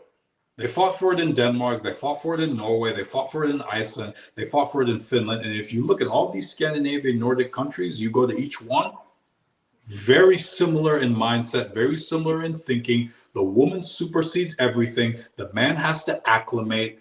Basically, the man is forced to basically acclimate to what the woman wants. And oftentimes you find that a lot of Swedish men, they find themselves in a simp situation, basically, where because they don't want any confrontation, they don't want to argue, they'll just let the woman do whatever she wishes.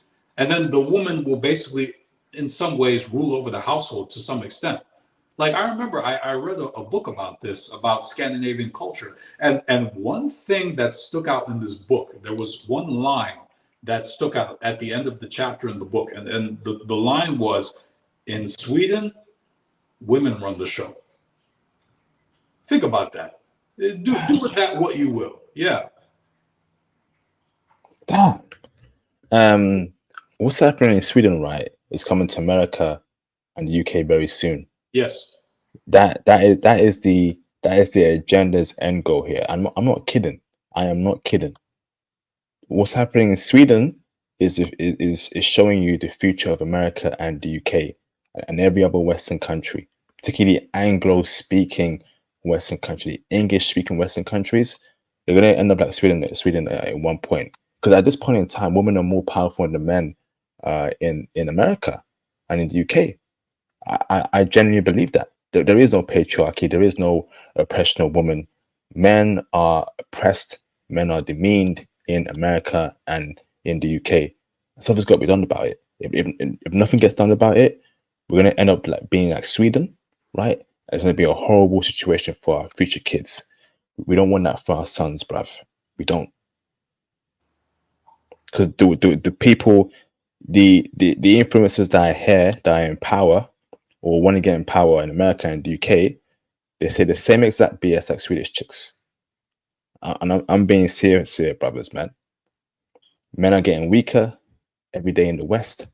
right? Men are losing their power. I'll tell you this right. Have you noticed that there's a lot of female lawyers?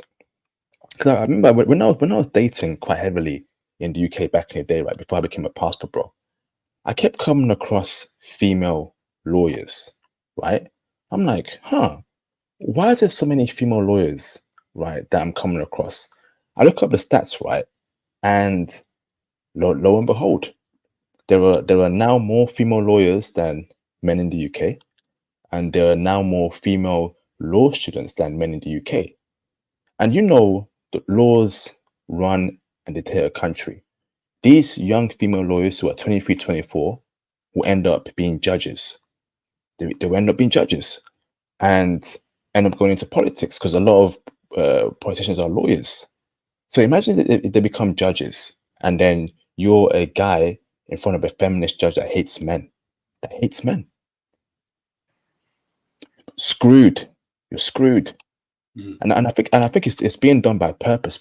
I believe that in the Western school system is purposely, right, pushing women into law, and these HR women that I just extremely dislike, right? These HR women, right, and these HR recruiters, right, are recruiting women into these powerful positions or professions where it can affect the outcome of a country.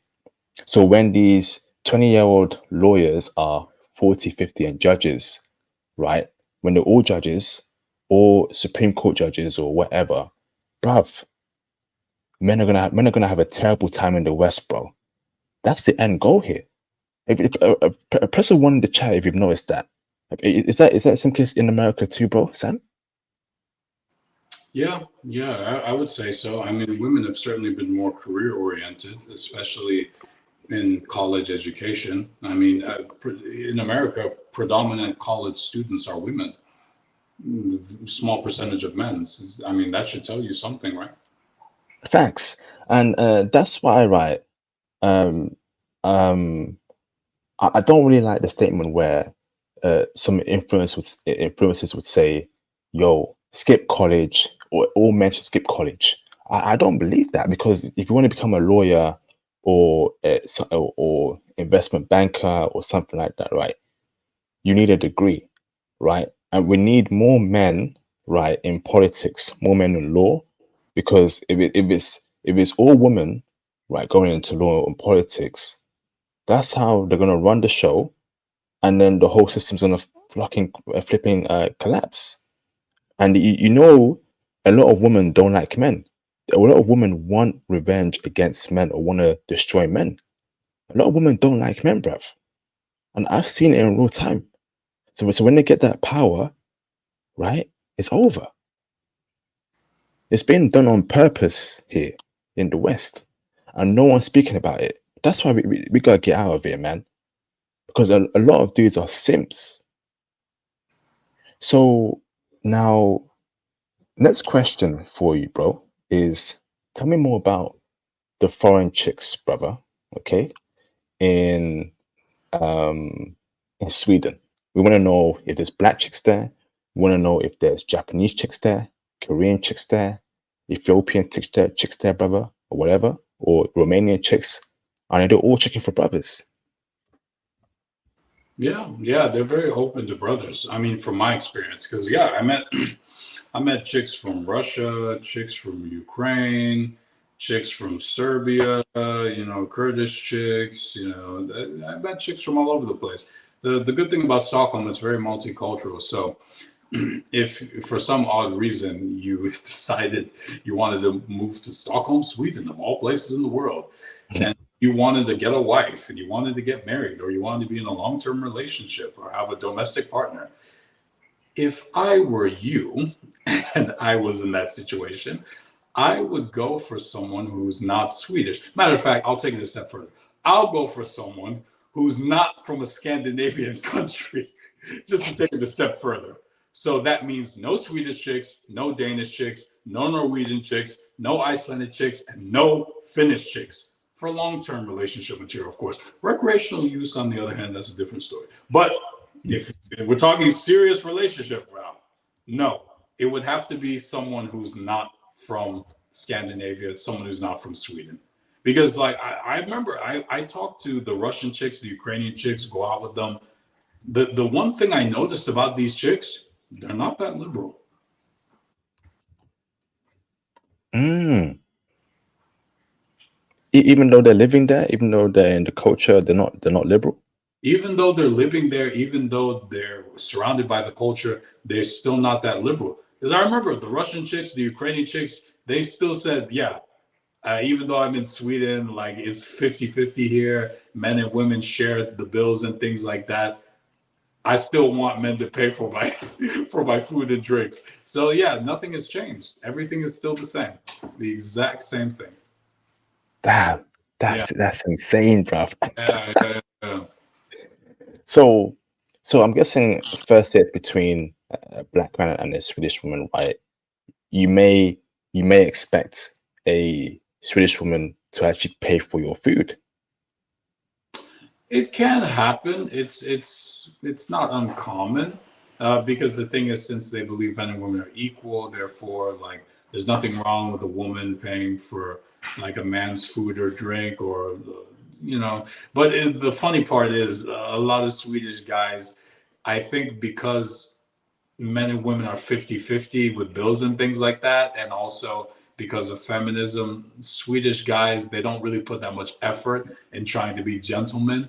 Like, the chivalry is not really a thing in Sweden. And the reason why is because in the Swedish man's mind, he believes, okay, I'm equal to this woman is equal to me. Why should I show her any special treatment? Why should I open the door for her? Why should I give her flowers? Why should I pay for her coffee dates? Why should I take her out to dinner? Why? Why should I do that? We're equals, we're feminists, it's 50-50. There's many beautiful women all over Stockholm. If she is not willing to give me what I want, I'll just find another girl to hook up with who will. So it's ironic how there's a lack of masculinity in Sweden, but Swedish men still are very ruthless. And a lot of Swedish girls are very angry by this, because a lot of these Swedish girls, they'll tell you, like they told me this, they want chivalry, they want a gentleman, they want someone who's going to treat them like a princess. But what these Swedish girls are not realizing is, because of feminism, the men are not going to give them that princess treatment by definition. So they have to either choose one or the other and stick with it. But if you tell these Swedish girls with it, you know, their feminist brains can't contemplate it. They don't get the concept, because they've been indoctrinated to think that men and women are equal. And then when they travel to Italy, when they travel to Spain, when they travel to Greece, when they travel to South America, when they travel to America or the UK, and they find men who act like men, masculine men, who do treat them like ladies, who are kind, who are chivalrous. And then they're like, wow, I don't get this treatment in my own country. What am I doing? Yeah, this is a conversation I had with several Swedish chicks. They all say it, man. They may not use the same words, but they utter the same idea. Wow. So, brother, tell me 5 things you like about Swedish women. Number one, they're very intellectual, so you can have a good conversation with them. Number two, the average Swedish girl is very beautiful. There's not many ugly women there. And also, number three, the fitness culture is huge over there. Everybody's in shape. Everyone's bicycling. Everyone's in the gym. Everyone's doing CrossFit. Everyone's walking around. So this is a good thing. Number four is they follow a good diet. But the good thing about European Union countries, typically, like, you know, the food restrictions of how to prepare food are a bit stricter than in America. So you have a healthier palate and also smaller portion sizes. So I would say that's number four. And then number five, what I like is they check for brothers. That's number five. Incredible, bro. Incredible. Tell me 5 things you don't like about Swedish chicks. Number one, the feminism is a little too much, in my opinion, and I wouldn't say it's conducive to a good, fulfilling, long-term relationship. Number two, I would say Swedish women, they're masculine in the sense that they like to binge drink a lot because of the Viking culture, and they smoke too many cigarettes. So that's number two. Number three, I would have to say another thing I didn't like is this mentality, this egalitarian mindset. So basically, thinking that like men and women are the same, therefore, like, oh, a man can push the stroller around and stay home with the baby while the woman goes to work. Now, this mindset is not conducive to a long-term relationship either. So I don't like that. Number four, I would have to say Swedish women. The promiscuity is a bit too much, in my opinion. I mean, they check for brothers for sure. They're down for sure, but the promiscuity is like the body counts. I mean, I'm telling you, IP, it's over 9,000, like in Dragon Ball Z. Like it's too much. Like man, I remember I talked to this Swedish chick, and she told me that the average Swede typically has 50 to 100 bodies in their 20s. What? Yeah. Yo. Yeah. She said that. I'm not even joking. What? Yes. Yes. 50 to 100 bodies in their 20s, the average Swedish chick. Yes. Yes. Lord have mercy. Yeah. So the promiscuity, man, that's number four. That's for me, I'm like, I don't know about that one. And then number five, I'd probably have to say, I would say the materialism, because like the thing about Swedish women, they're very beautiful, right? So because they're very beautiful and they take very much pride in their beauty and their upkeep, they can be quite materialistic.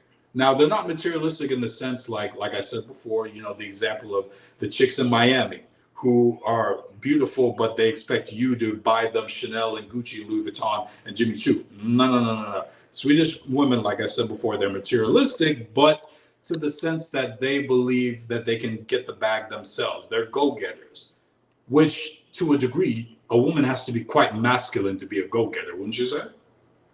Yep, I agree, bro. So yeah, that's number five, IP. That's number five. Facts. Women who are too ambitious are masculine. They want this, they want that, masters, blah blah blah. That's cool, but most men are not looking for that. We don't really care about your education like that. We care about, are you feminine? Can you make babies? You have a low body count? Are you a virgin? That's more important to us than a bunch of flipping degrees. 20, 50 to 100 bodies in their 20s. That is disgusting. I'll agree with you. That is just horrific. Well, there's a reason why, IP, because and even the brother Mo, I think from Canada, who did the Sweden stream with you, I think 2 years ago, he said this too.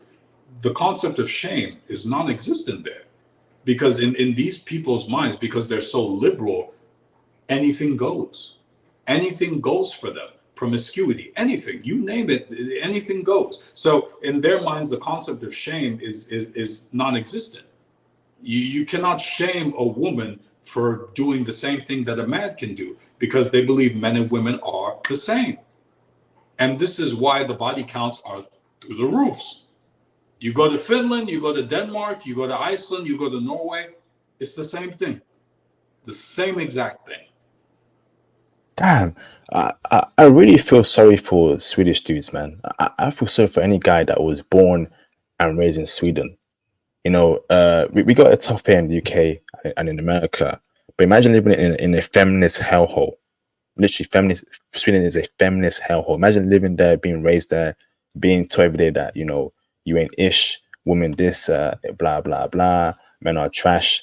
That's what they get every day, bruv. I really feel sorry for these Swedish dudes, right? And that's why I hear a lot of them are dating Thai chicks, or they import Thai women to Sweden, or they go or leave the country. And I don't blame them, bruv. Did you see a lot of Thai women there in Sweden, brother? I saw a couple, yeah. I didn't see a whole lot, but yeah, they're definitely there in Sweden for sure. Because I remember I was speaking to a Swedish chick, and she was telling me like, what usually happens is these Swedish guys, when they get older, like in their 40s and 50s, most of them then, they realize, Swedish women, they don't really feel them like that. for a long-term relationship. So they'll go to Thailand or the Philippines or Southeast Asia and get a wife over there and bring her back to Sweden. And interestingly enough, these women still are feminine, they're still submissive, and they follow the Swedish man's lead. So this idea that some passport bros have that I've heard of, okay, if you bring your girl from another foreign country, you bring her to America, she's going to change on you. This is not completely true. It's a case by case basis. Sure, some women will change, but you can't generalize and say every single woman you bring back into America will change, because these Swedish guys, these Norwegian guys, these Danish guys, they're bringing women from Southeast Asia and South America back to these Scandinavian countries all the time. And these are feminist strongholds, feminist utopias. These are feminist countries where men and women are truly reaping the fruits of being equal. And still, these women are still feminine, they're still submissive, and they still follow the man's lead. So what does that tell you? That tells you that you need to have discernment whether you're bringing a woman from another country back to the West, or even if you're moving to her country and living with her. You still need to have discernment. You can't just let your guard down just because you're not bringing her back here. So it's a case by case basis. I mean, some brothers, it seems clear to me, they don't have discernment and they don't have foresight. You need to have foresight and you need to have discernment, especially if you're going to be a passport bro. Facts, bro. Absolute fact. You're speaking facts there, Sam. So I'm guessing that religion isn't a thing there in Sweden. Women are not following religion. No. It's an atheist society. It's completely a quote unquote a godless society, you might say, because atheism, agnosticism, these are usually what people identify with. You talk to Swedish girls, they'll say, I'm an atheist, I'm agnostic. Like I met one chick, she was from Iran. She said she wasn't a Christian, but she goes to church because she feels like some sort of connection to a higher power. But most of the other women I talk to, atheists, agnostic, no, I don't believe in God and I'm not religious. Scandinavian countries are typically very secular. Yeah. Damn. You see why I harp on about the importance of religion in a woman, religion being shame, religion, when, for me, right, if a woman doesn't worship a higher power, right, there's a problem there. Because what then is a morality? Because if you believe in God, if you're Christian, you're Muslim, it's very clear that both scriptures mention a woman cannot be a 3 or 4. A woman must not be a 3 or 4. Now, if you remove that in a woman's life, right, what she feels no shame. She doesn't feel any guilt for doing such things. Religion does matter in the grand scheme of things. A godless woman, right, is a woman that you got to be very careful about. I'm being honest here. Flipping heck. Shout out to Mr. Let me see. Shout out to Mr. Josh John for the support. Finna need some of Diddy's. Okay. Interesting.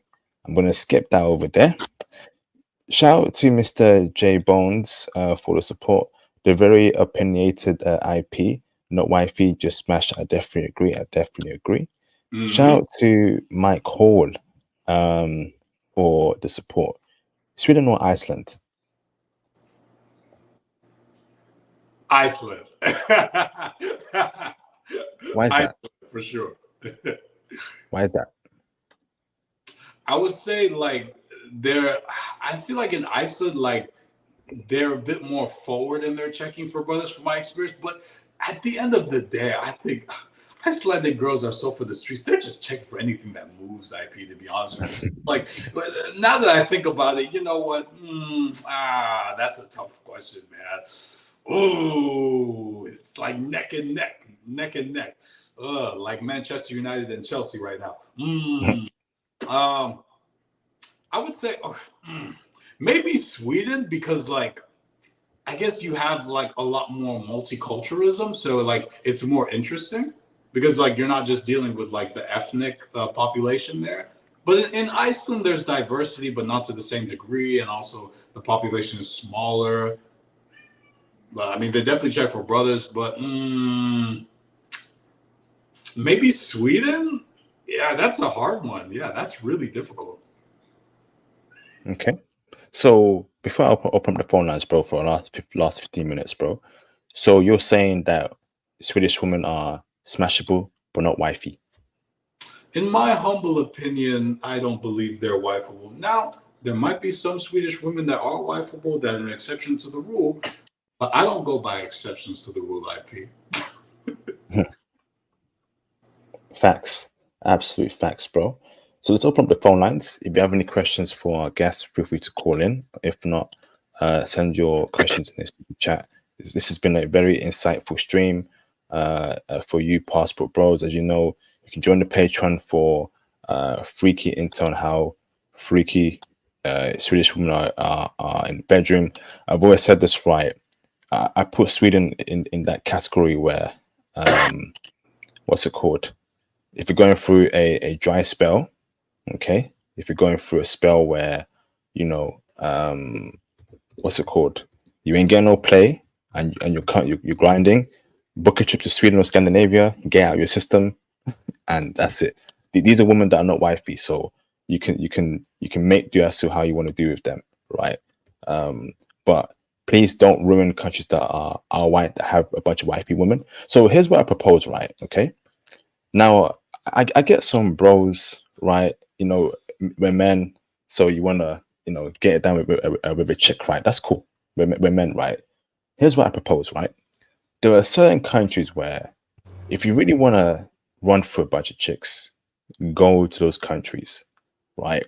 So Iceland, Sweden, Scandinavian countries, those are countries where I encourage brothers who really want to get it out of their system to go there, have fun with women for a weekend or a week, do whatever. I don't care.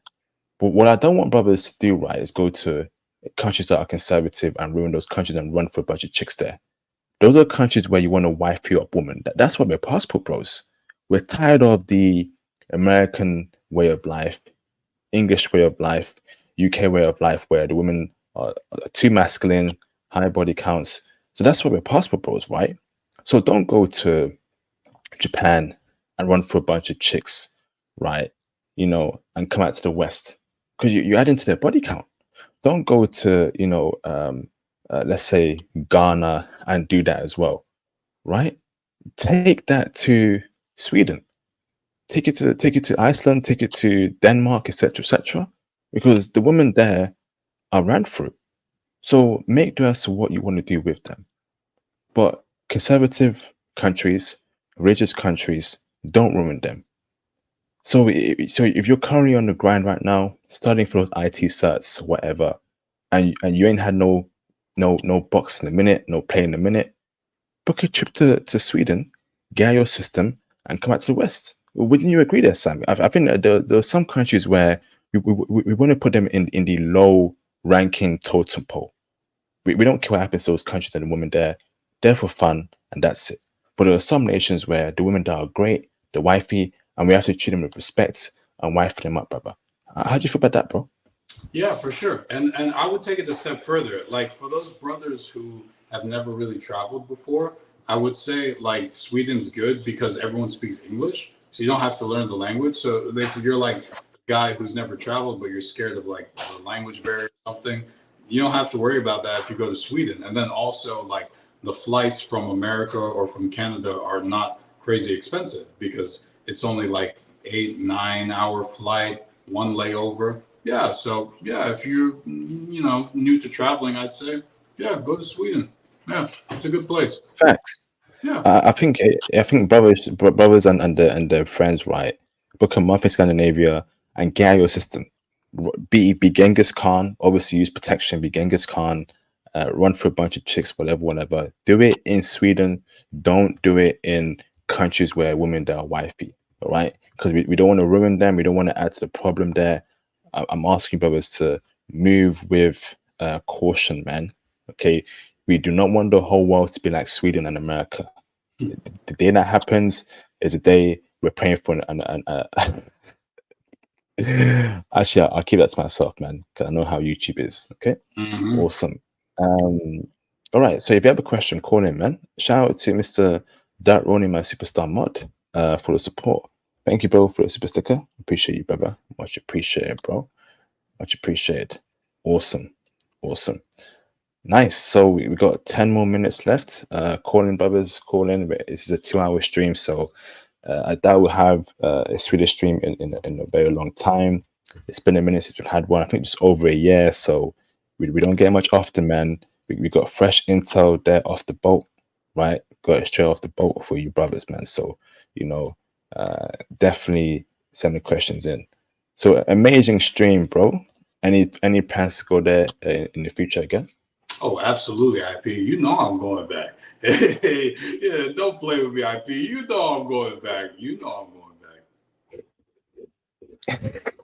Yeah, and I know I probably I'm assuming why you're going back there, Theo. Sorry, Sam. I think I know why you're going back there, and you're doing it in a country, Sam, where the women there just ain't worth a damn. Let's keep it real. So whatever you do there, Sam, I don't think anyone should be worried about or angry about.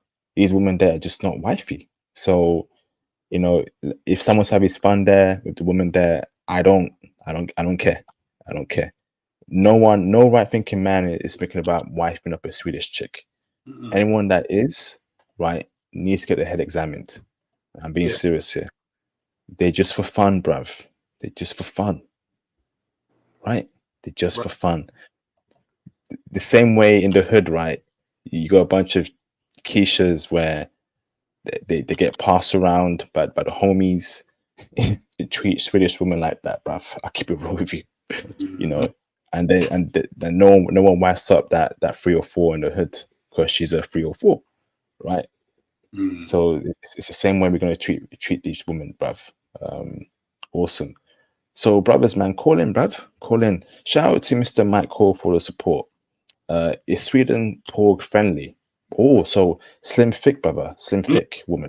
Oh, yes, it is. Brother, you telling me they're slim thick Swedish chicks, brother? There are. Now, there's not like a whole lot of them, I'd say, but yes, some of them are there. Yeah.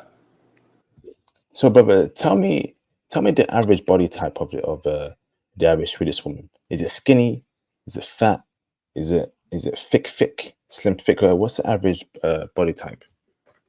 I would say you have skinny fit and then you have slim thick as well, but mostly skinny fit. Because remember, they take fitness culture very seriously. I think Sweden and Brazil are probably one of the top, I think, fitness culture countries in the world. Yeah, I would say Denmark is up there too, Norway as well. But Brazil probably supersedes all of them. But yeah, from a fitness culture standpoint, Sweden is one of the top. And so, yeah, they take really good care of themselves. Even when you walk around, you don't see many fat people. Versus here in America, I see fat people all the time because the obesity is so terrible. Yeah, and the diet is horrible in America. And also, heart disease, diabetes, like it's a whole thing. But in Sweden, you don't really have these things. Yeah. Awesome. That's one thing they got right there. They got feminism wrong. They got the way that women think wrong, but they got that part right. I give them respect for that.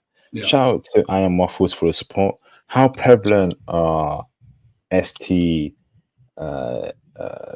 given the level of promiscuity? Blah, blah. I don't want to say the words just on YouTube, but is that a problem there amongst the women? I would say it's something you should be like cautious about. I wouldn't say it's a super issue. If you go to Iceland, it's worse.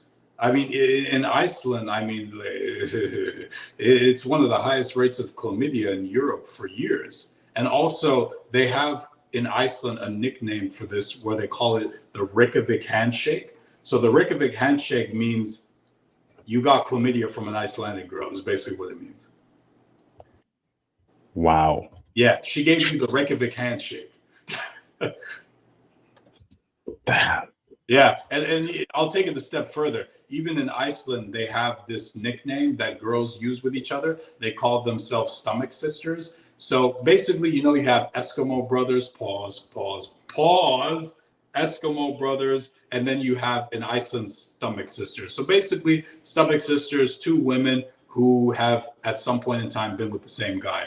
And then they call each other like, oh, we've been with the same guy. We hooked up with him. We're stomach sisters. Yay.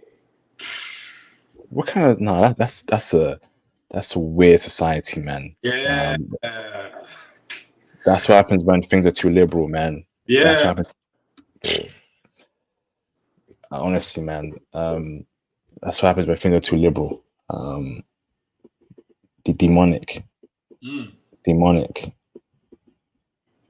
demonic, man. Hey, Mike, if you don't stop that, I'm gonna time you out. Right? Actually, I'm gonna time you out now because I'm not of that foolishness, man. I'm not of that foolishness. I'm gonna time you out for a bit. Right? You need to get your head right, bruv. I'm gonna time you out. I'm not of that games. All right, 5 more minutes, brothers. If you want to call in, man. Sam will be coming in 5 minutes. Call in, man. Great stream. So will you go Stockholm again, or are you planning to go to Malmo or Gothenburg? I think next time I'll check out Malmo and Gothenburg. Yeah. Yeah. Maybe when the weather gets warmer, I'll look into it.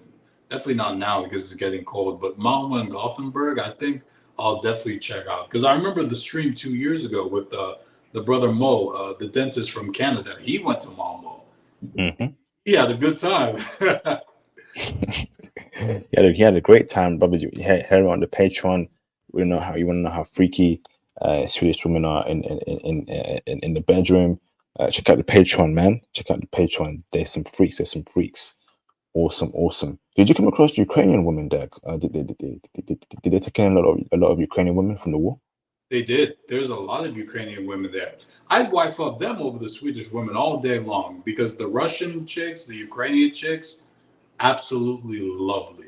Absolutely lovely. Feminine, polite, courteous, respectful, still want to be women at the end of the day, even though they're in one of the most feminist countries in America.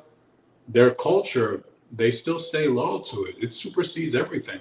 Culture really does supersede everything, regardless of what location you find yourself in the world. You find that some people who prefer gender roles, they stick to them. And Russians and Ukrainian chicks, they stick to them regardless of where they are in the world, for the most part. Absolute facts, bro. Absolute facts. So I don't think there'll be any callers, Sam. So let's go for closing statements, bro, before you drop off. Any closing statements, Sam, before you head off? Yeah, thank you again, IP, for having me on. It's always a pleasure coming on your channel and talking about countries and talking about different cultures. Brothers, definitely go to Sweden, guys. I had a lot of fun over there. It was a very incredible experience, and I wish the same for all of you guys. Trust me, you'll be very welcome over there. The women will be very friendly to you. And yeah, you'll enjoy yourself. You'll learn a lot about Swedish culture. It's very interesting culture, very opposite of what I know here in America. So yeah, it'll be a learning experience for you, brothers. So if you get a chance to go to Stockholm, check it out. Thank you, Sam. Feel free to drop up anytime you want to, brother. Much appreciated, bro. So that was Sam right there. So I'm gonna stay on for another 15-20 minutes, brothers. So you want to call in and speak about culture topics, I'll be here, brothers. No one calls in the next 5-10 minutes, I'll head off, man. So brothers, man, get out there, get out there. You know the vibe, you know the situation here, you know what's at risk here. The sooner you get into IT, the sooner you figure out your plan for the next year or two, it is the best, right? It's the best. It's not a game anymore, right? There'll be a time where I will step back from the channel and I just want to live my life, man. Because I've been working too hard for the past couple of years, doing late streams, editing videos, thumbnails. That's all me, bruv. That's all me, cuz. So when the Python course opens up again in a couple months' time, join it. When Theo's cloud course opens up again, join it. Right? Join it.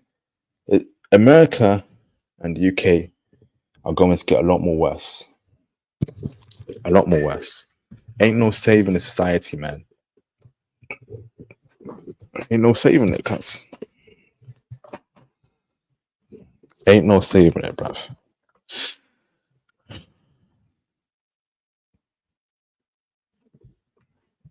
So I've got a question for y'all, right? If you have an air fryer, press A1 in the live stream chat. Who's here, by the way? Who's here? Let me know what state, what country you're listening from. If you have an air fryer, press A1 in the chat. Do y'all rate it? Or what do y'all cook, man? Um, uh, awesome. Tell me what y'all cook. And yeah, tell me what y'all cook, bruv. Would you say air fryers are the future? Um, you guys cook chicken? Okay, salmon, awesome, bruv. So, when you guys season your chicken or salmon, right, in an air fryer, and you cooking it in an air fryer, right? Does it come out good? Like, do you feel the seasoning? Because my microwave oven is trash. You know, uh, let me know, bruv. You know, I need to be eating more protein. You know, more of that, etc., etc. Let me know, bruv. Beef and salmon on the grill, awesome, man. Do y'all season it as well? Yeah, y'all season the chicken, the beef, the salmon. Let me know, bruv. You can wrap in foil. I can only put salt. Good, quite crispy, awesome, man. So meal prep. So obviously going to the gym a lot more. Going to the gym a lot more. Working out more. I need to up my protein intake. I need to eat more protein. So eat more chicken breast, right? So um now I want to do like a lean bulk, right? So right now I'm quite ripped. So I'm kind right now. Muscles are showing, but I know that I don't want to be too skinny. I don't want to be like a skinny ripped guy. I want to be big and ripped, right?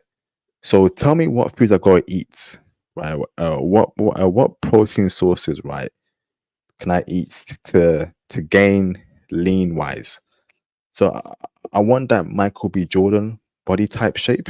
Let me bring it up, right? Um, Michael B. Jordan, or actually, who's the guy I'm aiming for? Let me see. Let me see. Michael B. Jordan, body type. Creed. Creed 2 body type. You know, I need that. I need that lean muscle build, man. I need that, cuz. Yeah, let me bring it up. So I want this body type. Abs showing, big arms, basically completely jacked, bruv. I need that, man. Let me bring it up. Um, how can I get this body type? Okay, if you're a black dude, right, got a body type, you have a chiseled jaw, slim face, bruv. A lot of women gonna be checking, man. A lot of women gonna be checking, bruv. So I want low carbs, low fat diet. So let me show you this one over here, okay? So I need this Michael B. Jordan body type. Present, share screen, right? So this one here, right, is what I'm aiming for. Okay. How do I get this body type? The one, take it to the one to the left. I want the one to the left, right? Look at that, those nice arms, pause, no diddy, of course. Abs are showing, very low body fat. Tell me what I eat in the morning, in the evening, in the night. Tell me, bruv. I need that body type, bruv. Right? I need that. I'm at a similar height, right? So I need that body type, bruv.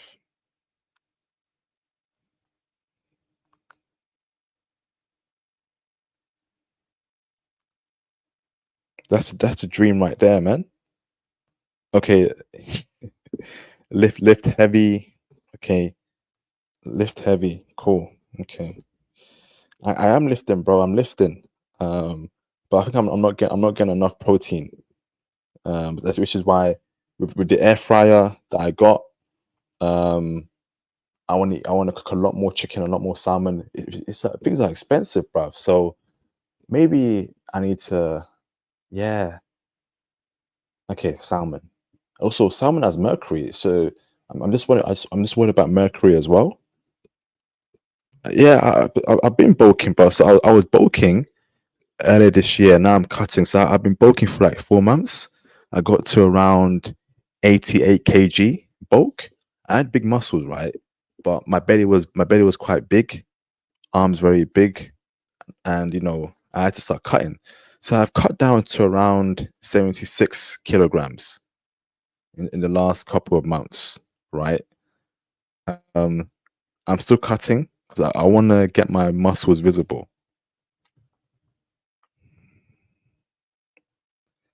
Yeah, but how do I do a calorie surplus, right, without getting fat? Because if you do a calorie surplus, right, you're eating more. That's eating more carbs, more fats. How do I do a calorie surplus without getting fat? So basically, I want to lean bulk, take creatine as well. Interesting. So what does creatine do, bro? Is that what I'm missing? Is that what I'm missing, bro? Creatine. Let me know, mate. Is that what I'm missing? Is that what I'm missing? Am I missing creatine? And feel free to call in if you want to speak on it as well, bruv.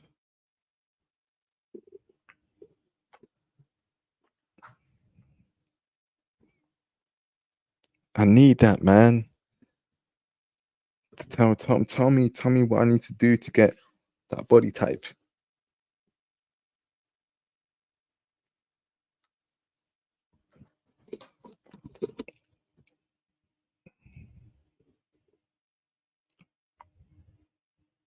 Ele- 11 pounds of okay, so 1 pound of protein times body type. So brother, I'm Mike Hall, right? I weigh 77 kilograms. How much protein do I need to eat a day if I weigh 77 kilograms? Is that 77 grams of protein then?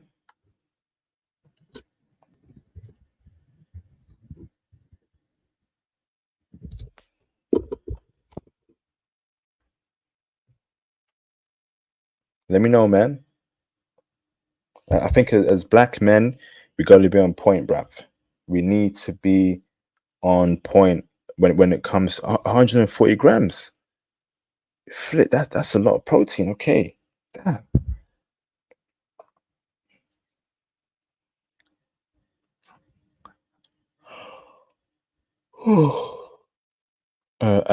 As black men, we need to be on point in our body, man. Right? And if you can get a chiseled jaw, right, you got a nice you got a nice you have a nice jawline, right? My one is forming. I've lost a lot of weight. I've lost a lot of weight on my face since doing this cuts, and there's some my jawline is showing a lot more, right? But I wanted to show a lot more. I want a slim face, very slim face, but big body, right? Carnivore diet. Okay, I'll look into that, bruv. I'll look into it. You know, I need this Michael B. Jordan body type, bro. That Creed 1, that Creed 2, Creed 3 body type. Yeah, I need that. You can get blocked there, whatever your name is, you weirdo. Weird, man. Like if you don't like black people, why are you on the stream? Like you guys are obsessed with us, man. Literally obsessed with us. Weird. If you don't like black people, why are you in the stream? It's weird. Kick rocks, man.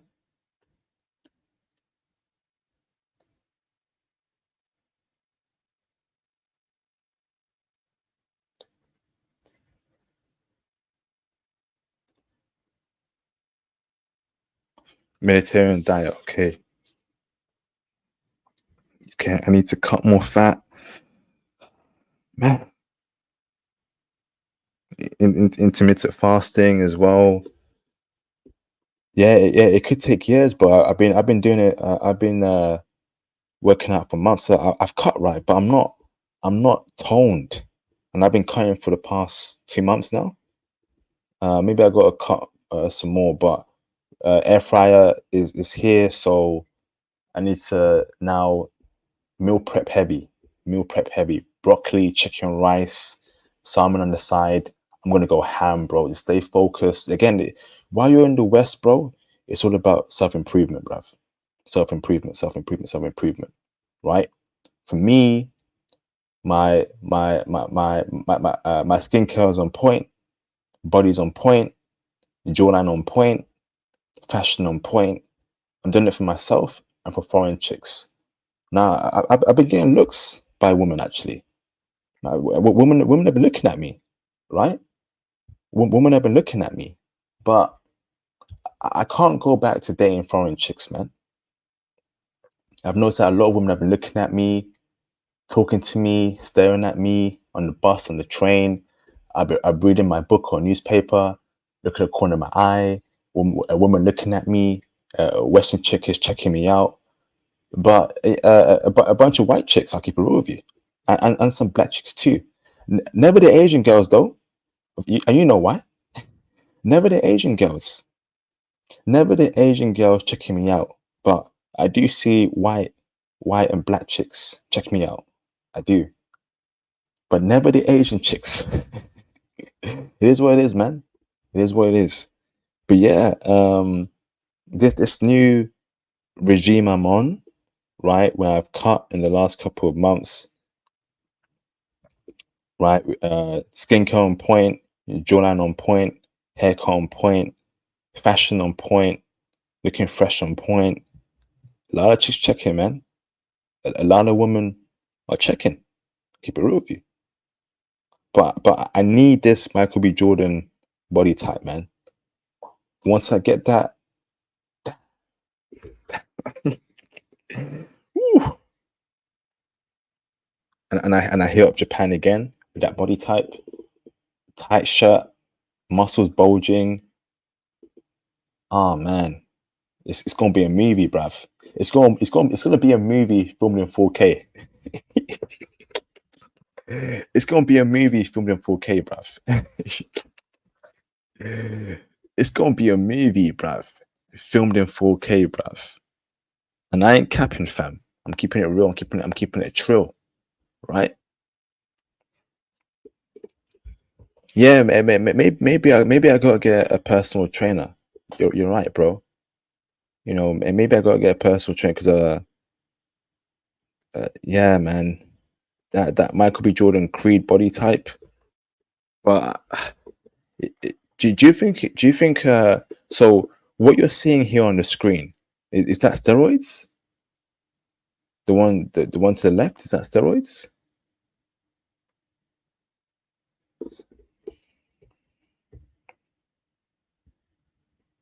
Is that steroids, bro?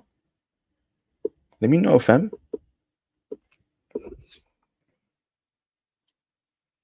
I need to be in top shape. I gotta be in top shape, man. In the next couple months, and I don't want to be too big, man. You know, when you're massive, nah. But I don't think women like that much, and also it's too heavy on my body. But yeah, I need this body type, man. I'm working towards it. Bench press, arm curls, everything, legs, shoulders, right? And even though I've been cutting right, I'm getting stronger. I'm getting stronger, but I'm not toned enough. I need that tone, bruv. And I need that. I need my stomach fat to be cut. I have some stomach fat. I need the abs to show through, bruv. Um, so I'm working towards it, man. So what do you brothers eat in your air fryer?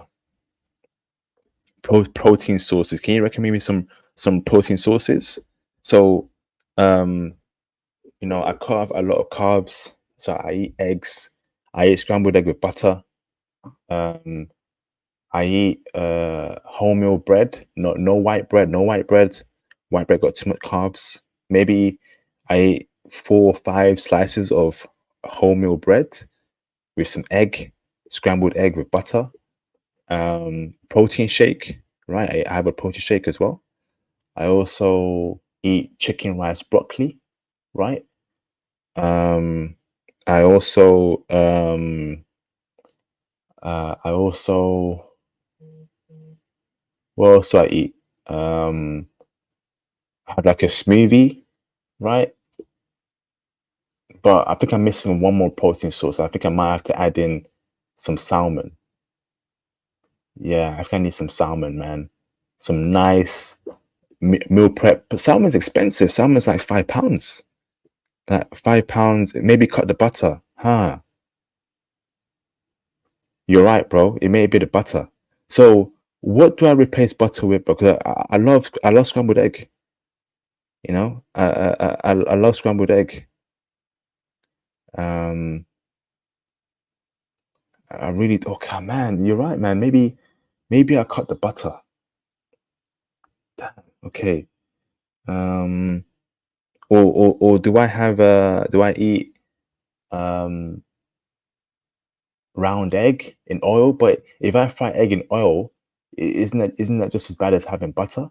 I think I need to have some flavor to my egg, bro. Cook with EV oil, olive oil. Interesting. Okay. Maybe I try fried egg. Three or four fried eggs. Um, yeah, we gotta do a stream about fitness, healthy food. I definitely agree, bro. Ghee instead of butter. It may be the butter, 'cause I do like butter. I do like butter. Keep it real. Ghee. Okay. So ghee butter. Interesting, bro. Tell me more about ghee butter, bro. Is that low fat? Is that low fat ghee butter? Low fat, low carbs. Never heard of this before. Interesting.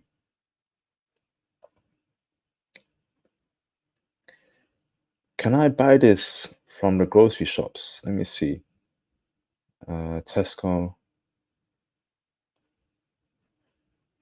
ghee butter.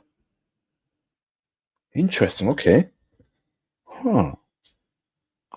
Thing about tuna, right? Tuna is quite high in the mercury scale. Yeah, y'all be careful with fish, man. Fish has a lot of mercury. No, but be careful when you eat fish, right? Research mercury content. So tuna is quite high on the mercury content. Sardines and salmons are quite low in the mercury content. So be careful with eating too much tuna because you're gonna build up your mercury intake. Let me see the nutrition here. Fats, zero carbs, but okay. It's primarily made of fats. Ah, damn. Um, I'm trying to avoid fat, bro. Fat and carbs. I need a high protein diet. I'm trying to avoid as much fat and carbs as possible. As much fat and carb as possible, bro. Yeah, but I think the butter in my scrambled egg maybe one of the reasons why I'm not shredded because I've lost weight and I'm thinking, what's going on, man? But do you need fat? Is it fat important? I've always heard that fat is important, especially if it's good fat.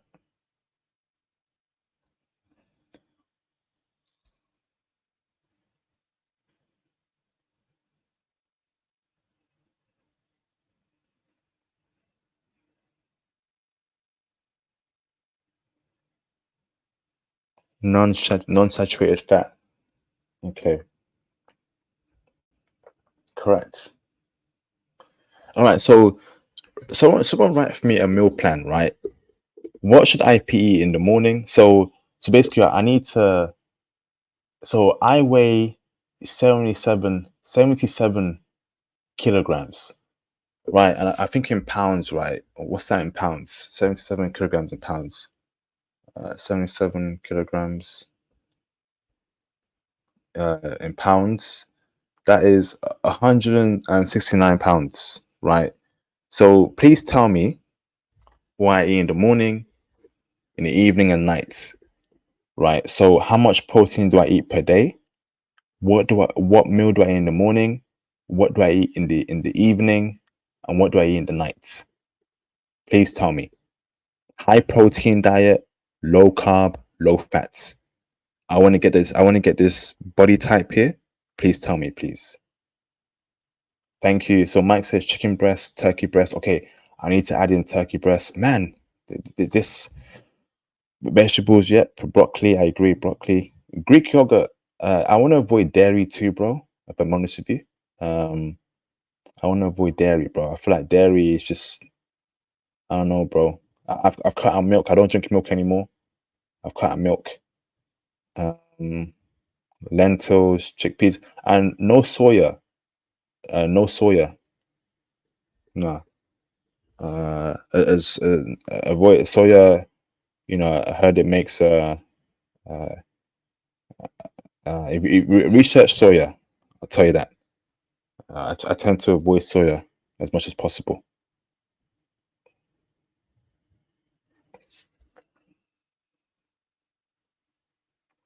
If it's Greek yogurt, okay,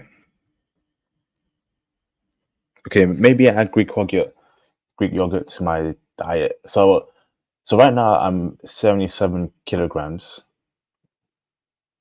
If I can get if I can get to 81 kilograms, but muscle gains only, muscle gains. So that's a lean bulk. That's a lean bulk, right? Horse milk and camel milk and raw cow milk. So yeah, and it's a lean bulk, um, to 81 kilograms from 77 kg. And I think I'll be happy with that weight and just maintain that strength, maintain that weight for a long time. So let's say morning brown bread, right, with some eggs. But I love butter, man. Butter just makes everything good. Butter makes everything good, bro.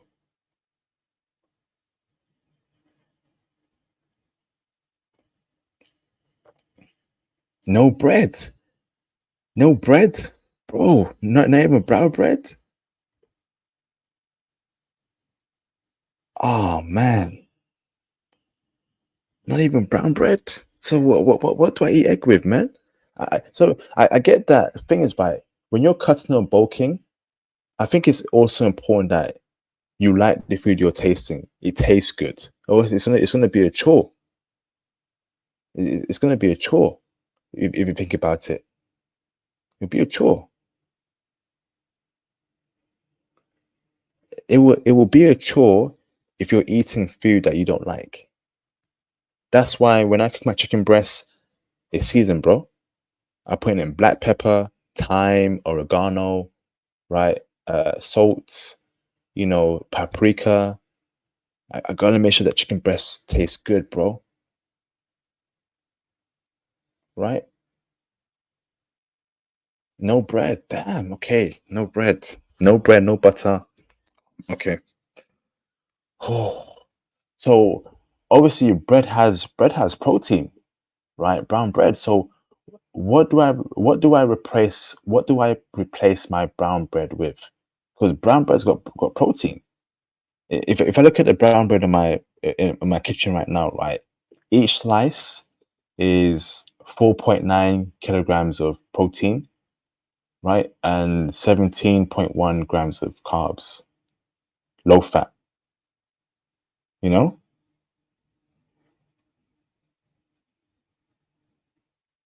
you know. You're not serious, Mike. I'm gonna time you out again. Put user in timeout. Yeah, bro. I'm drinking water, bro. I am. I'm drinking water. Um, a lot of water actually. A lot of water. A gallon of water in liters, 3 liters. Yeah, I've definitely eaten. I'm definitely drinking a lot of water, bro.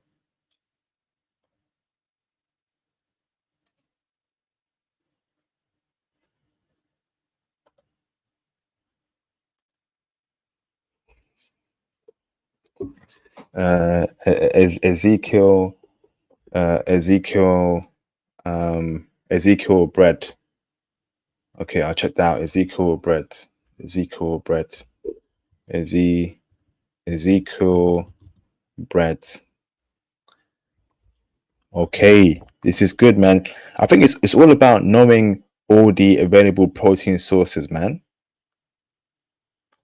Ezekiel bread. Okay, where do I cop this?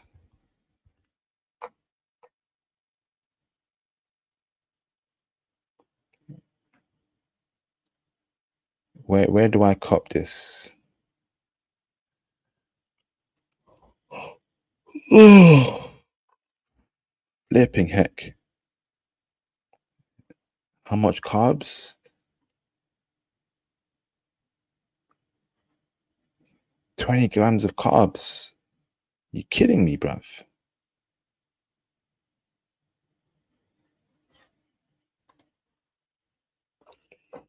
No supplements, just a multivitamin that I take, and a vitamin D, of course.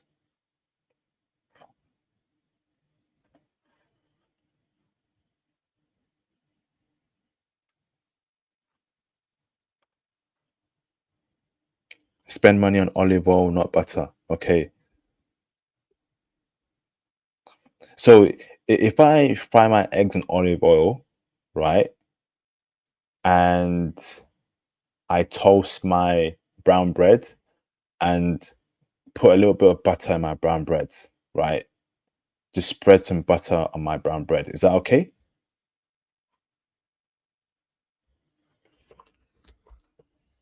Spelt bread. Yeah, we do need to have a stream on this. We do. Because imagine a bunch of black dudes, right, going to Japan with that body type. It's gonna be a game changer. Um, you can eat eggs with ground meat,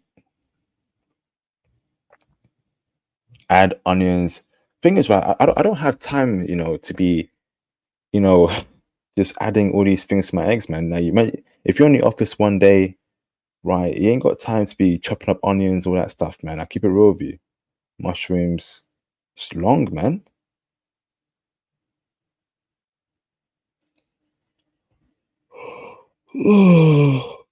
It's long.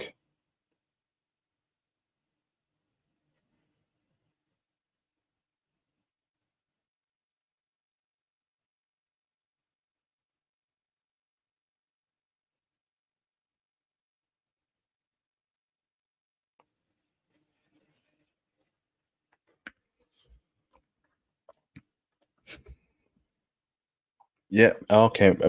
So meal prep. So basically, cook breakfast as well. All that. Cook the eggs. Cook all that stuff on Sunday. Divide it between the days of the week. Interesting.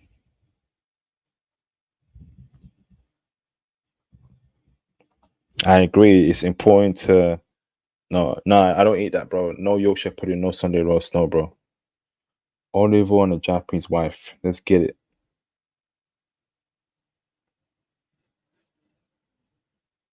Let me drink some water right now, man. Get some hydration in. And call in if you want to call in, bruv.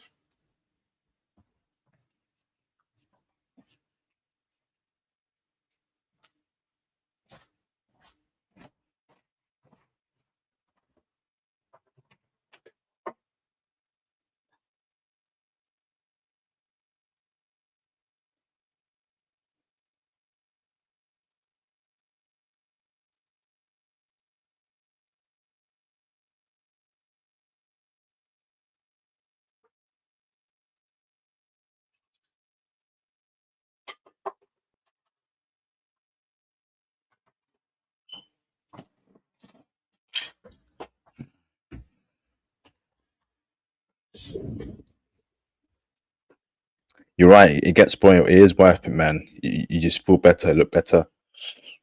It is worth it, man. Yeah, I take protein shakes.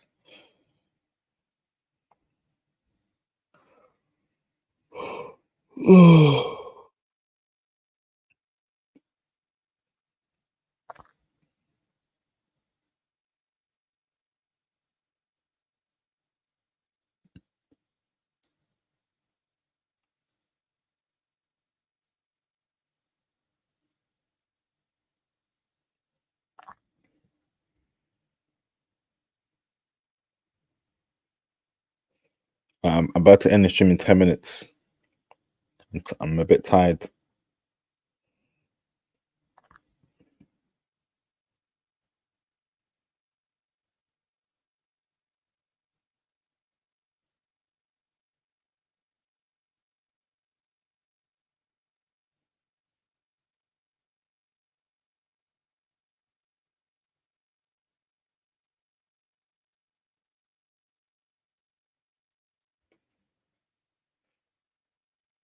Make sure you get your. I don't eat out much. Nope. I don't eat out much. Stop sharing. Nah, I don't eat out much.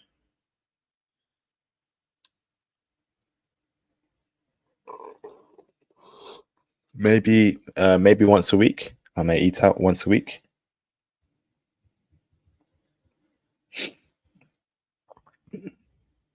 Yep, I do eat protein bars. I do. Um, I eat protein bars.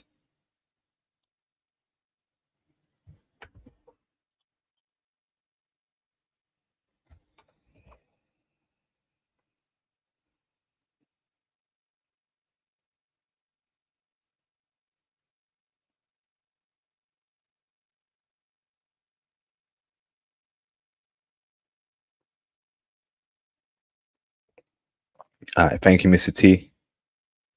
Do you do some planks to tone the abs? No, I don't. Um, that's a good point. Planks. I know planks in a minute.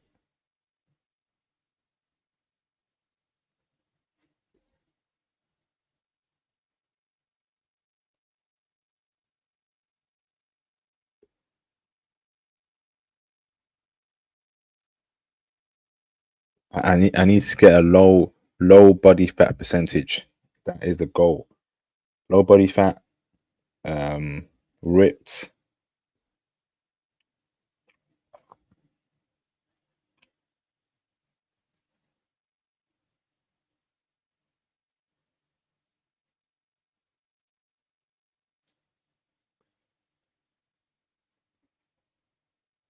And also like put um put um just Jules, just send me a DM on IG and then we'll speak.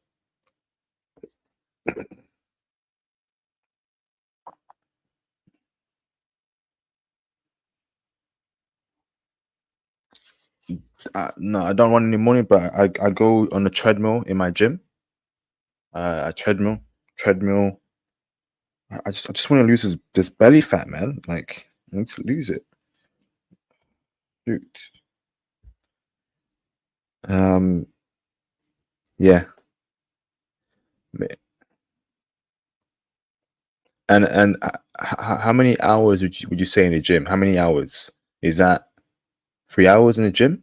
2 hours? Half an hour every time you're in the gym on cardio. The rest of the 2 hours lifting weights. You know, I'm trying to figure out, right. I need to eat more protein. Um, like I've cut weight. Like I'm 77 kg, right? I've gone from 88 so I was bulking, right? I was bulking throughout earlier this year, a couple months. I got really big. I've cut down to 77 kg. But I want to be ripped as Michael B. Jordan, Creed 2, Creed 3, Creed 1, Creed 4. So air fryer is here. So I'm gonna meal prep nicely. Rice, chicken, broccoli. That's a staple right there. Um, maybe I got to do more planking, more cardio, more planking, more cardio. Um, cut the butter, but I love butter, man. I love butter. I love butter, bro. Um, okay. Like thing is, right, I can feel my stomach, right? My stomach is hard. Like I can feel the muscle in my stomach. I can feel the packs, six pack there. It's just the fat around my stomach, right? It's not showing my six pack. Um, so I just need to. You don't have to call out. If you want to building, shout out to Theo Raff. Theo Gym will become Ballerica Gym. Um,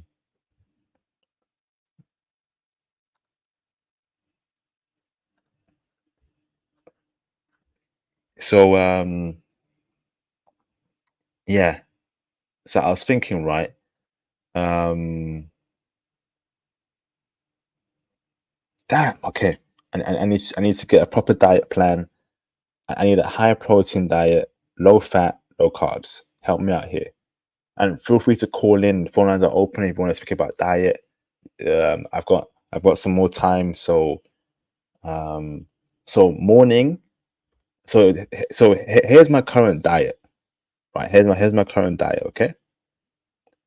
So morning, 4 pieces of brown bread with scrambled egg. Scrambled egg is cooked in butter. So I have like a toasted butter with scrambled egg, which is the egg is cooked in butter. Okay. That's my morning meal. Eggs has obviously protein. A large egg has I think 5 grams of protein. The bread I eat has around also 5 grams of protein. Okay, that's a high protein meal. Also, egg has fats. That's unavoidable. Okay, so I eat that with butter, obviously scrambled egg. Then I have a protein shake. I have a protein shake after my morning uh, breakfast. After that, then I have rice, chicken, and broccoli. Okay. Um, Air fryer is here, so I'm looking forward to cooking some new recipes in my air fryer. Okay. I have that. Then in the evening, I will have uh, a um, a smoothie. Smoothie contains protein shake, peanut butter, almond milk, ice, chia seeds, um, some other seeds as well, some oats, and that's it. It's clean, right? It's clean. It's clean, right? So tell me, am I doing anything wrong with my diet there, or is it, or am I not working hard enough? No, that's not okay. Tell me what's not good about that. Am I not working hard enough? Because in the gym, right, I'm getting stronger. I'm lifting heavier in the gym. So tell me, is there anything bad about that my diet there? I'm not happy, man. I'm not happy with my body at the moment. Flipping heck, man. I need those lean gains.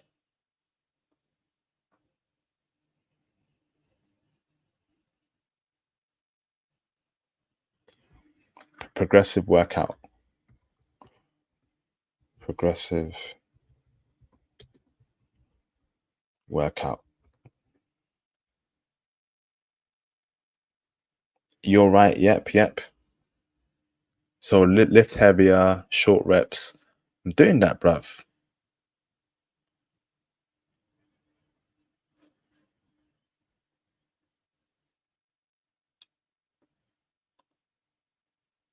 You should be eating beef, chicken, and other animal food. Interesting. Okay. Beef, chicken, and other animal food.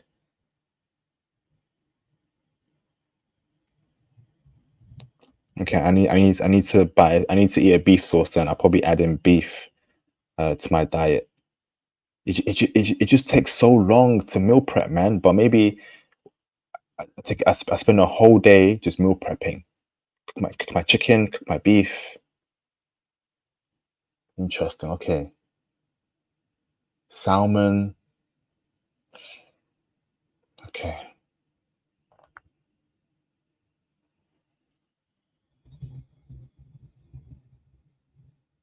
Eat plenty of chicken. Okay. Maybe instead of eating one chicken breast a day, I eat two chicken breasts a day. Instead of eating one chicken breast a day, I eat two chicken breasts a day. Bro, carnivore diet is high fat. You get lots of protein. You burn the fat when you train. That's why you cut everything else, the meats and fat and water salts. Okay.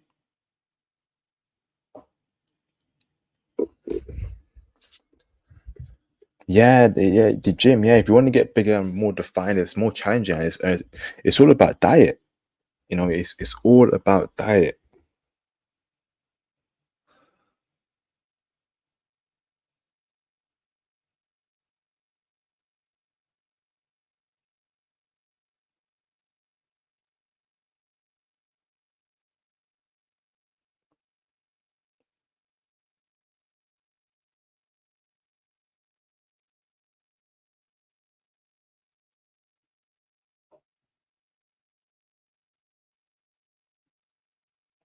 Clean bulk.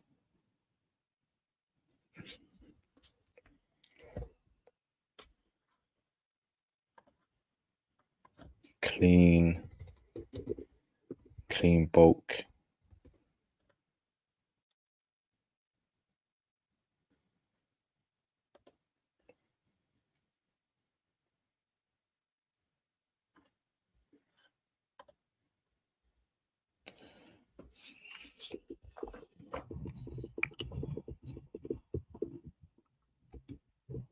I need a proper diet plan.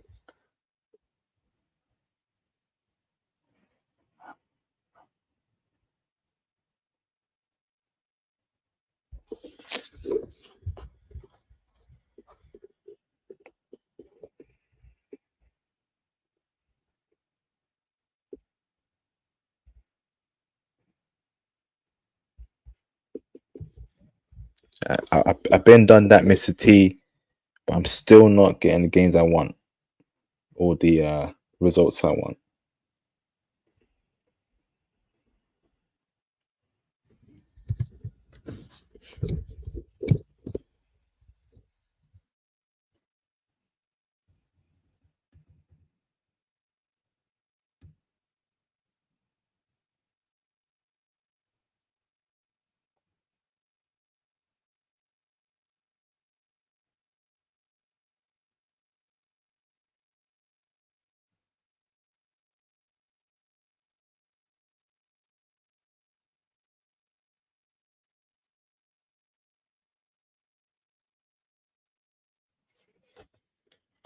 How's Vancouver, Jughead? How's that going, bro?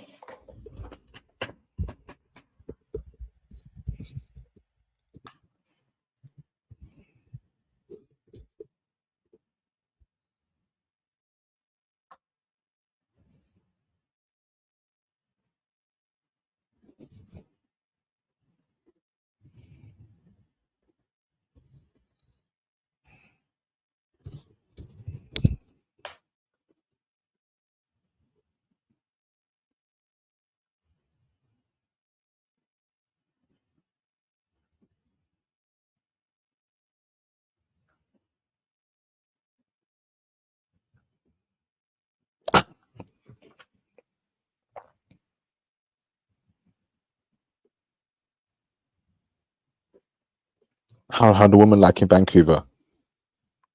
Checking for you, bro.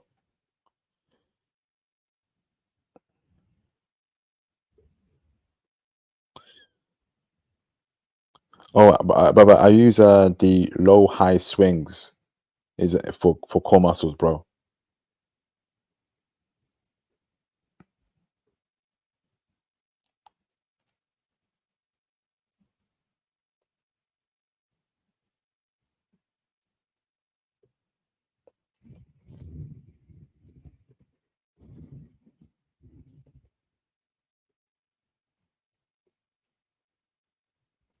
Yeah, prices are, yeah, I agree.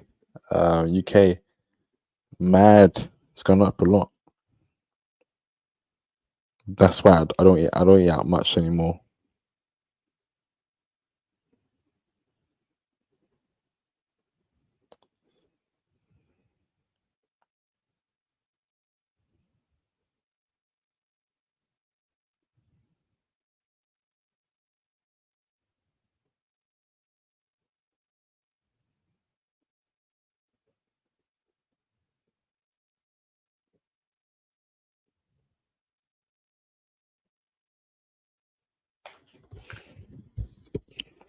Who's here, man? Who's here? We got over 70 people watching. What country, what city you listening in from?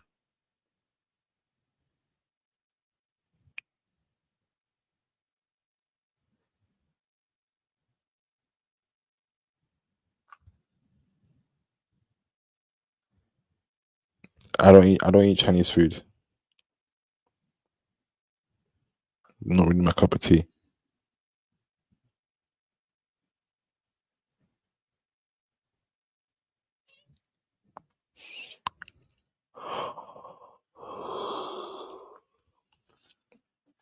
Have you guys noticed that if you drink a lot of water, 1 minute you're ripped, 1 minute you're not ripped? Why is that? I've noticed that I wake up quite ripped in the morning, I drink water, and I've lost that that uh, that tone.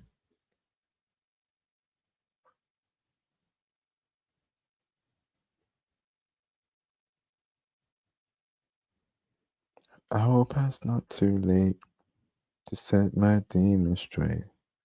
I know I made you wait, but how much can you take? I hope I see the God in me. I hope you see. Water weight. Interesting. Okay.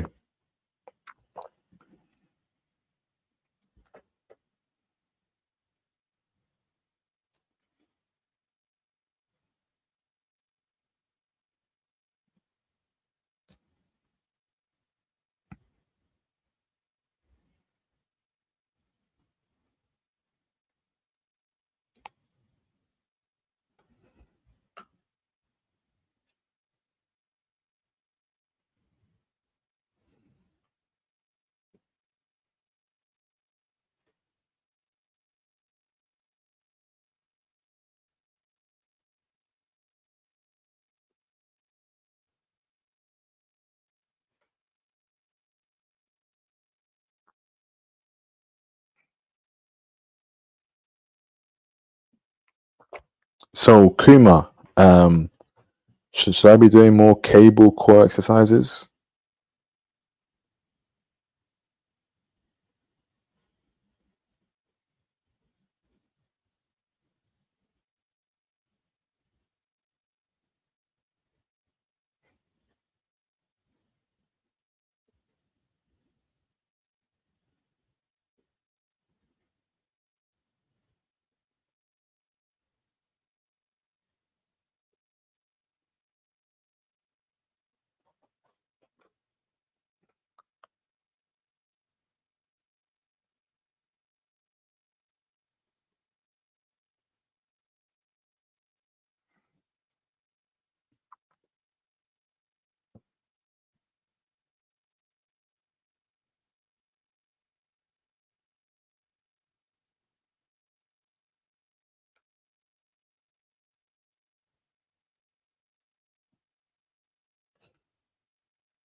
All right, I'm out. Brothers, thank you for joining. Look after yourselves. Peace out.